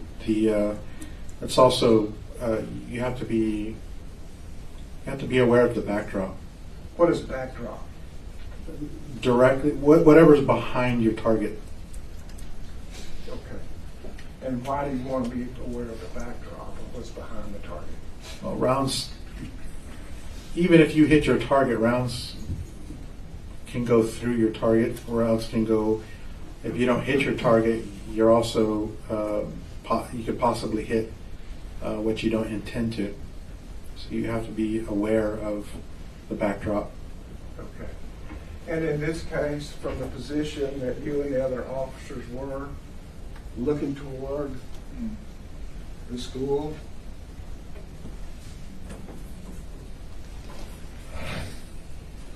and that area of cars I just spoke about, Yes, sir. is there a backdrop there that concerns you? Well, the entire area concerns me. I mean, we're talking about a school, and yeah, there's a building here that belongs to the school. And not only the building, but as the building, could you tell us what it was made up of, what the construction was, just in general terms? Well, this is a brick building here, and there's cars all parked through here. Is that what you're asking? Are there windows? There's windows, yes, sir, all through here, yes, sir. And can bullets penetrate windows? Yes, sir. And after penetrating the window, is it still dangerous? Not only that, but you also have a building over here, buildings over here as well. From the position we're at, I mean, there's the line of sight. There's several buildings Okay. With windows? with windows, yes, sir. And did you come to know that this is a classroom, building full of classrooms? Yes, sir. And it was a school day Yes, sir. Well, yes, sir. during school hours? During school hours, yes, sir. And if your men are here, that would be a backdrop to be concerned about? Absolutely, yes, sir. Would you send a round down that way with that backdrop? Not unless I'm certain, and not unless I'm quite certain that I'm going to hit my target. I definitely would be concerned with my backdrop for sure. And you said that was over 100 yards, 130 yards? About 130 yards, yes, sir. Over a football field. Is that a pretty good distance? It's much more than what we train, yes, sir. Okay. So what is your training distance with a rifle? I think the max that we shoot are 50 yards. So this would be twice as far as you normally train? Over half. Because while you were there at that intersection, did you get any requests from your officer? Yes, sir, I did. Tell the jury what that request was. At some point from the time I exited my patrol vehicle to the time I made it to these two officers that were there pinned down, Officer Saucelo had said permission to fire. He made that comment. Okay. Did you respond? I did not respond. Did you see what his backdrop was? I knew what his backdrop was, yes. I don't know for certain, but I know there was a backdrop of a school, yes, sir. And when that request came to you, did that seem odd to you? It did seem odd to me, yes, sir. Explain that to the jury.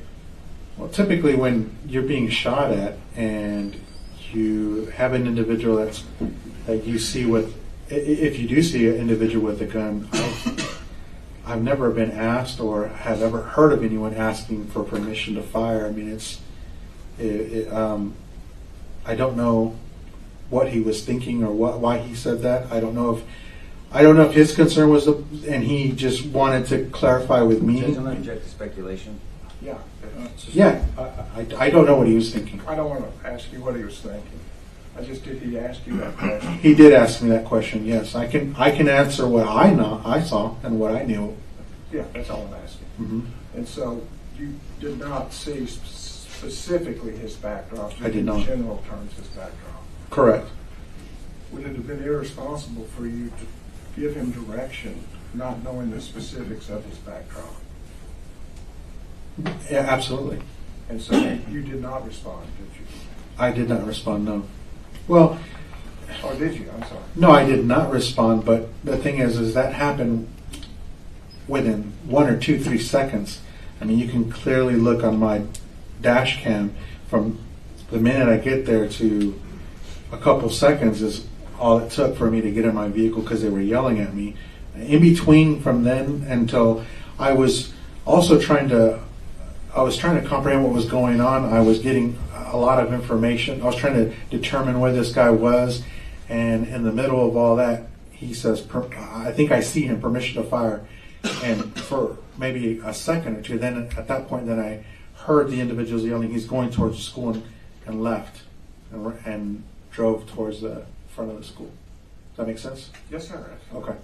Thank you. Now, before coming here today, did we also ask you to listen to the dispatch that occurred that first 6 or 7 minutes? Yes, sir. And were you able to listen to that dispatch? I was. And were you able to recognize your voice on that dispatch? As best I could. I have a pretty similar voice to Adrian Gonzales. Okay. And did you also, were you able to identify Adrian Gonzales' voice on As that? best I could, yes, sir. I remember what I was saying on the radio, I think, is what I determined. You remembered what you said? Yes, sir. So that helped you identify your voice? Correct. And then you remember, or things that you did not say would not be your voice? Correct. Yes, sir. And your voice is similar to Adrian's? Somewhat, yes, sir. Okay. I could see what a similarity was. I was trying to distinguish between the two. And when you previously listened to those dispatches, were you able to identify Adrian Gonzales' voice on the dispatch? I believe so. And may I really approach him? You want me to push through this? Yes, please. Let's try to get about 10 minutes. We will resume with this witness as soon as y'all all get back where everyone rise for the jury. The state's office is 1039, 1039, and has been admitted, Your Honor. We now ask for this witness so that he can identify the voices. All right, proceed. Thank you. Before we do that, I'm going to be referring to number, time on my document. I've spoken to the defense, and we're in agreement that these are not accurate as to the actual times. It's just with the instrument placed on there for the time. Okay. Okay? And I just want to make that clear for us as we start. And so as to the radio traffic that is timed by the machine is 11:29:43. I'm going to play that for you and ask you if you can identify either specifically or generally who that is. Really good. You got a 615, if I can have you around to 715 Oak Creek Road. We'll have a one vehicle Aston white pickup truck crashed in the ditch. Have a caller advising male subject has a gun. What's the reference to? Really bad shots fired, shots fired. Channel close.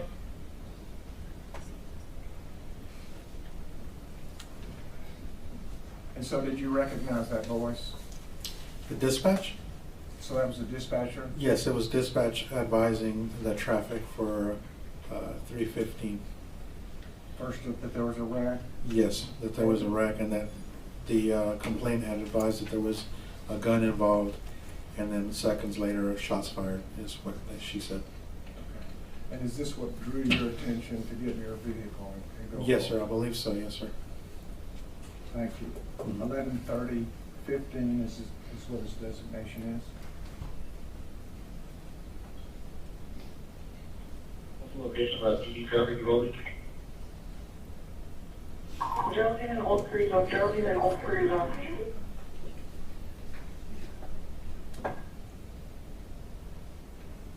Do you recognize those voices? It's a dispatch advising the officer that had requested what the traffic was, which was to say what's going on. And if you don't know, that's fine too, but the officer, did you know who that was? It's been a number of years. Fair enough. Next dispatch.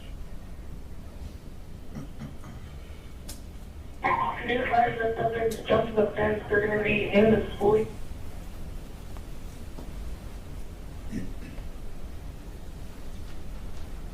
And who was that voice? Dispatch.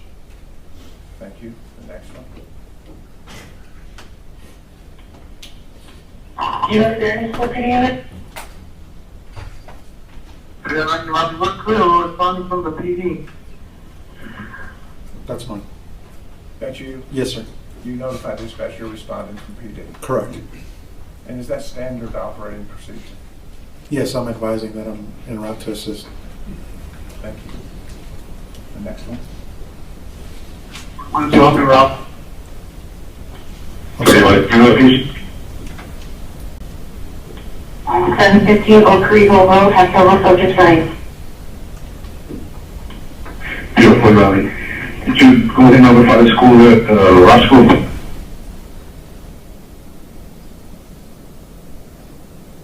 Is that an officer saying notify Robb School? Yes, sir. I believe dispatch was advising that there were several subjects running. Okay. And did you know who the officer was that says advise Robb School? I could not with that clip, but there was an officer responding. Thank you. The next clip? Yeah, that's something to get officers. Good, I think you just advised you to go ahead and tell the school to shut down. So we're trying to make contact with them right now. That was me advising dispatch to shut the school down. So as you're driving over there, you're thinking about things that will be to the benefit of the community? Right. Well, again, yes, sir, because we're responding to a crash where someone had a gun and had shot rounds, apparently, from what the dispatch advised. And so, given the close proximity of the school, I'm asking them to go ahead and shut them down, if they haven't already. Thank you. And what's your call number? 309. Okay, so when we hear 309, that's you. That's me, yes, sir. Next one. Everyone, there's somebody coming up at 60. Can you just pick another subject? That's Blue Mendoza. Jesus Mendoza. Yeah, so let's for further, see if you get that. Coming up to the building. I believe that's going to be, Turning up, do you have a description yet? Not at this time, sir. Caller cannot remember what you were wearing. I have one other complaint on the line, and you're looking wearing black jeans, correction, black and jeans. The application was jumping over the fence into the schoolyard. Stop fire, you got here, Robb School. Okay, let me call 23.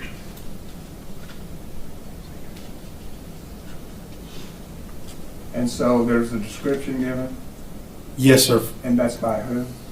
dispatch. And what is the description? Can you replay that just so I can, because I'm, at the same time you're asking, I'm trying to figure out who's saying what. That's not fair to you, is it? Okay, let's go about halfway back. Not at this time, sir. Caller cannot remember what you were wearing. I have one other complaint on the line, and you're looking wearing black jeans, correction, black and jeans. The application was jumping over the fence into the schoolyard. Wearing black and jeans. Stop fire, you got here, Robb School. And who is saying show? Okay, let me call 23. That's Jesus Mendoza. Jesus Mendoza? Blue. Blue. Thank you.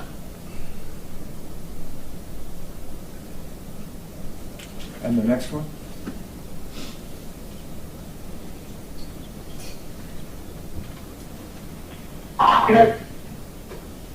Make contact with the bike, you have the somebody behind us. Geraldine, he's behind the school. Who's that? Sounds like Adrian Gonzales. Adrian Gonzales is saying the location at this point. Can you replay that just so I can? Yes. Make contact with the bike, you have the somebody behind us. Geraldine, he's behind the school. Yes, he's behind the school, he says. Judge, pursuant to officer completeness, can they play the rest of that? Yes, It says, please do. behind the school, supposedly wearing black. Can you please play the rest of it? I didn't know we turned it off, I'm sorry. It's turned off. Yeah, let's go ahead and finish it up if you're going to ask more questions about it. Can you play the whole clip? The rest of it? Play it, play Or it did all. did you clip just that part? No, it's the next call. That's the next call. We didn't Or, do that, right? or you can play when you get the witness. But Yes, sir. let's proceed. Play it.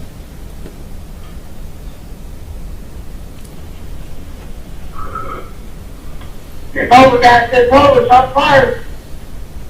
Stand back. Stand back. We got fired. Stand back. Units advised caller stating that nothing can be back at school. Back at the school.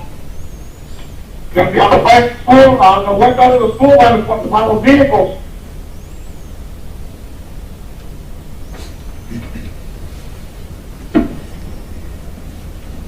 And who was it that said on the west side of the school by the vehicles? I believe that was Adrian Gonzales. Thank you. And Judge, that's the point where he says supposed to be wearing black, so can you play the rest of that? Well, once again, if you want to play it when you get the witness, you can play it when you get the witness, but let's finish it up. And the next one? Supposed to be wearing all black, all black.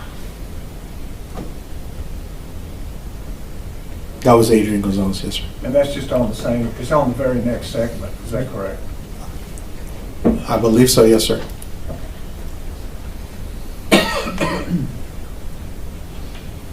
Sit down right here. Do you know who that was? No, sir.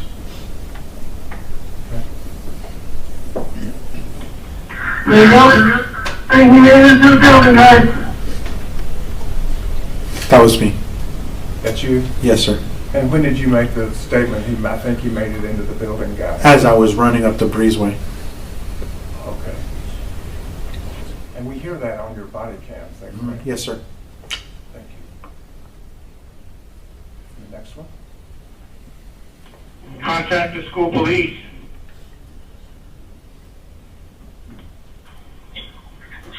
Three was up on Monday. The 2 units are Robb School. 3 minute was up on as well.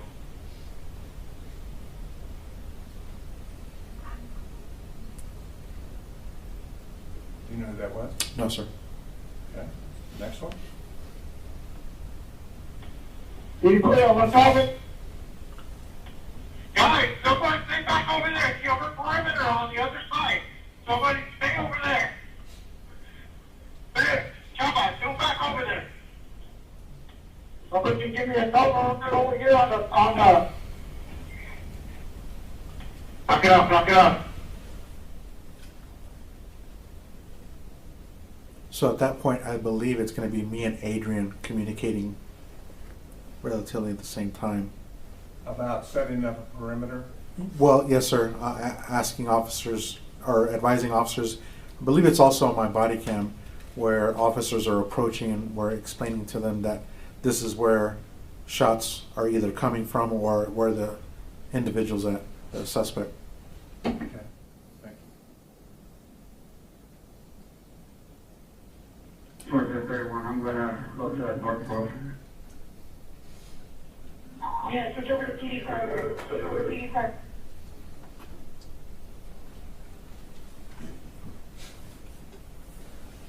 Were you able to recognize that? I don't know, sir. Okay, next one.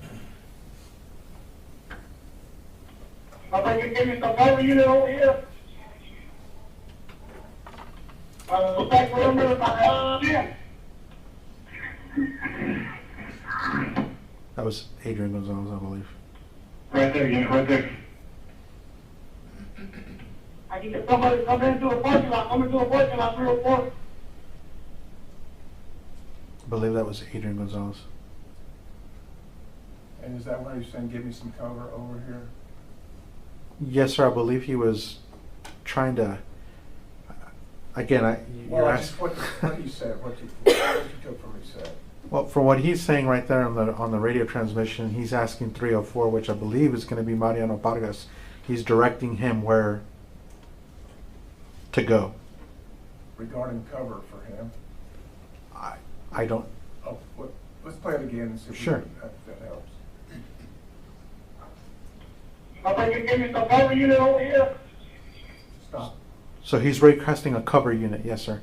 A cover unit? What That's does that mean? another unit to assist. And what does cover mean? So if I'm requesting a cover unit, it's backup, another unit. Okay, thank you. Next, go ahead and play it all the way. Back perimeter by Jim.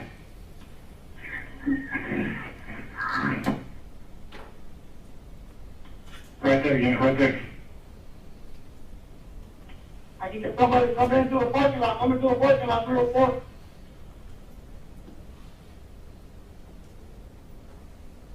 And who's that? Sounds like Blue Mendoza. I'm not sure. Jesus Mendoza. Okay.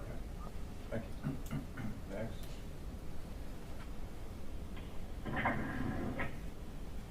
Good point.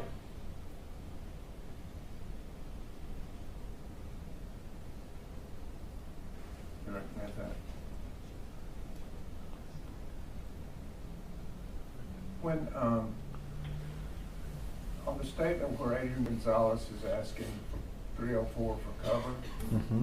did that happen before y'all went in the building or after? That's going to be after, I believe. Okay. And were you already there? Yes, sir. If you, do you want me to answer that? Yes, please. So most of the radio traffic that you're playing is after we already went inside and then came out, and we're trying to direct individuals to where the incident's happening. It's unclear whether they know or not, but we're advising responding officers and where to position themselves and where cover is, where the best approach is. Does that make sense? So this is after you yell, shots fired, get inside the building. Yes, it's after we already have entered the building and have come back out when we're asking for radio to break. You've already been in the hallway. Yes, sir. Where shots are fired, Yes, sir.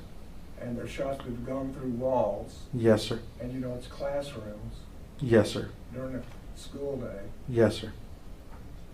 at a school grounds, On school grounds, yes, sir. and Adrian Gonzales is asking for cover. He's asking for a cover unit, yes, sir. Next one. So, you're not outside the school, I have no handout, count. You may be inside the building. And whose voice was that? I don't know. I can't distinguish. Do you know what the statement was? No, sir. Could we play it again? So, you're not outside the school, I have no handout, count. That was a You may be 700. inside the building. I don't know who that chimed in, but a 700 unit is going to be a county unit. Well, what was the statement that was made? I believe he said he may be in the building. Is that what? Yeah. Is that what you heard? Yes. That's what I heard. You heard he may be inside the building? Yes. Does that indicate that at that point they don't know who's inside the building? Right. Yes, sir. I believe so. And who was that made that voice? I don't know.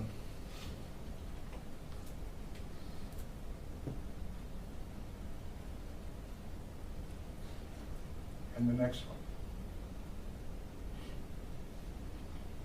The 701 Uvalde have been advised that there's a woman that's been shot in the head off of Diaz Street. Woman shot in the head off of Diaz Street by a unknown subject. And do you recognize that? Yes, sir. Who is that? Sheriff.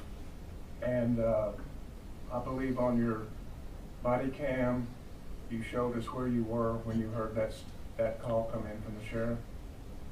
It's difficult to say because I don't know if he's repeating information or if that's the initial time he requested it. It's difficult for me to say accurately if that's another time that he's broadcasting. I don't know for certain where in the timeline that happened. Does that make sense? Sure. So you didn't hear the dispatcher yesterday say that she provided all of the communications for a 6-minute period of time?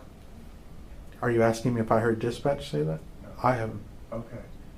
And had you heard that, as we played it all going down the list, have you heard any other communication about a woman being shot on the head on Diaz Street? The first time I hear that was as I'm approaching the south side of the building, as I'm running into the building.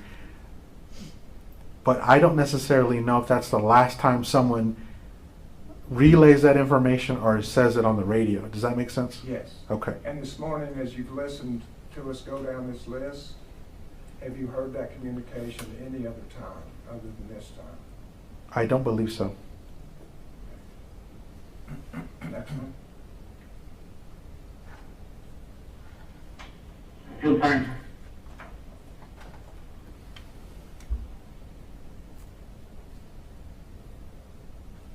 That was a pretty short clip. I have no idea. Thank you. The next one? We got a shield, we have a shield.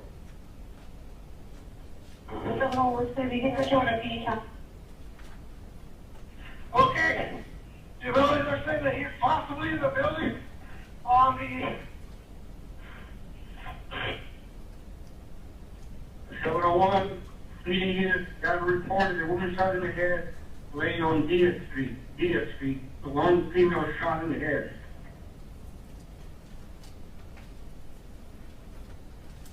And did you recognize those voices? Yes.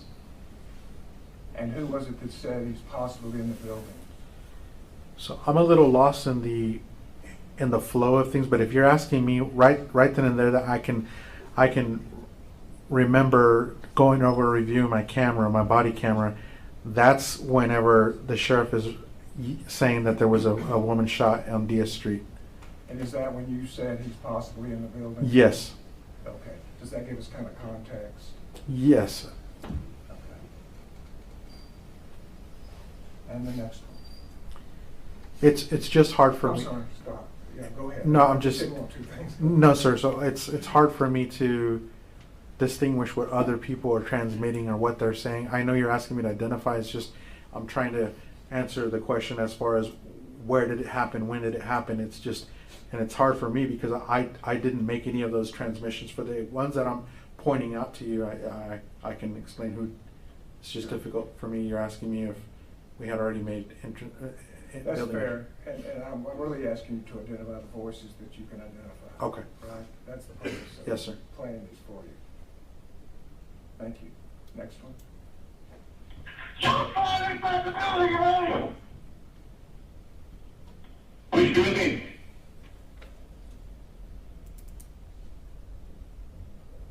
Who was that? That was me. Yes, sir. Okay. And is that what we also saw on your body cam? Yes, sir. And the next. Was that the last one? So have you done what you could do to help us identify the voices that were there? As best as to my knowledge and what I could. Yes, sir. Thank you. Pass the witness.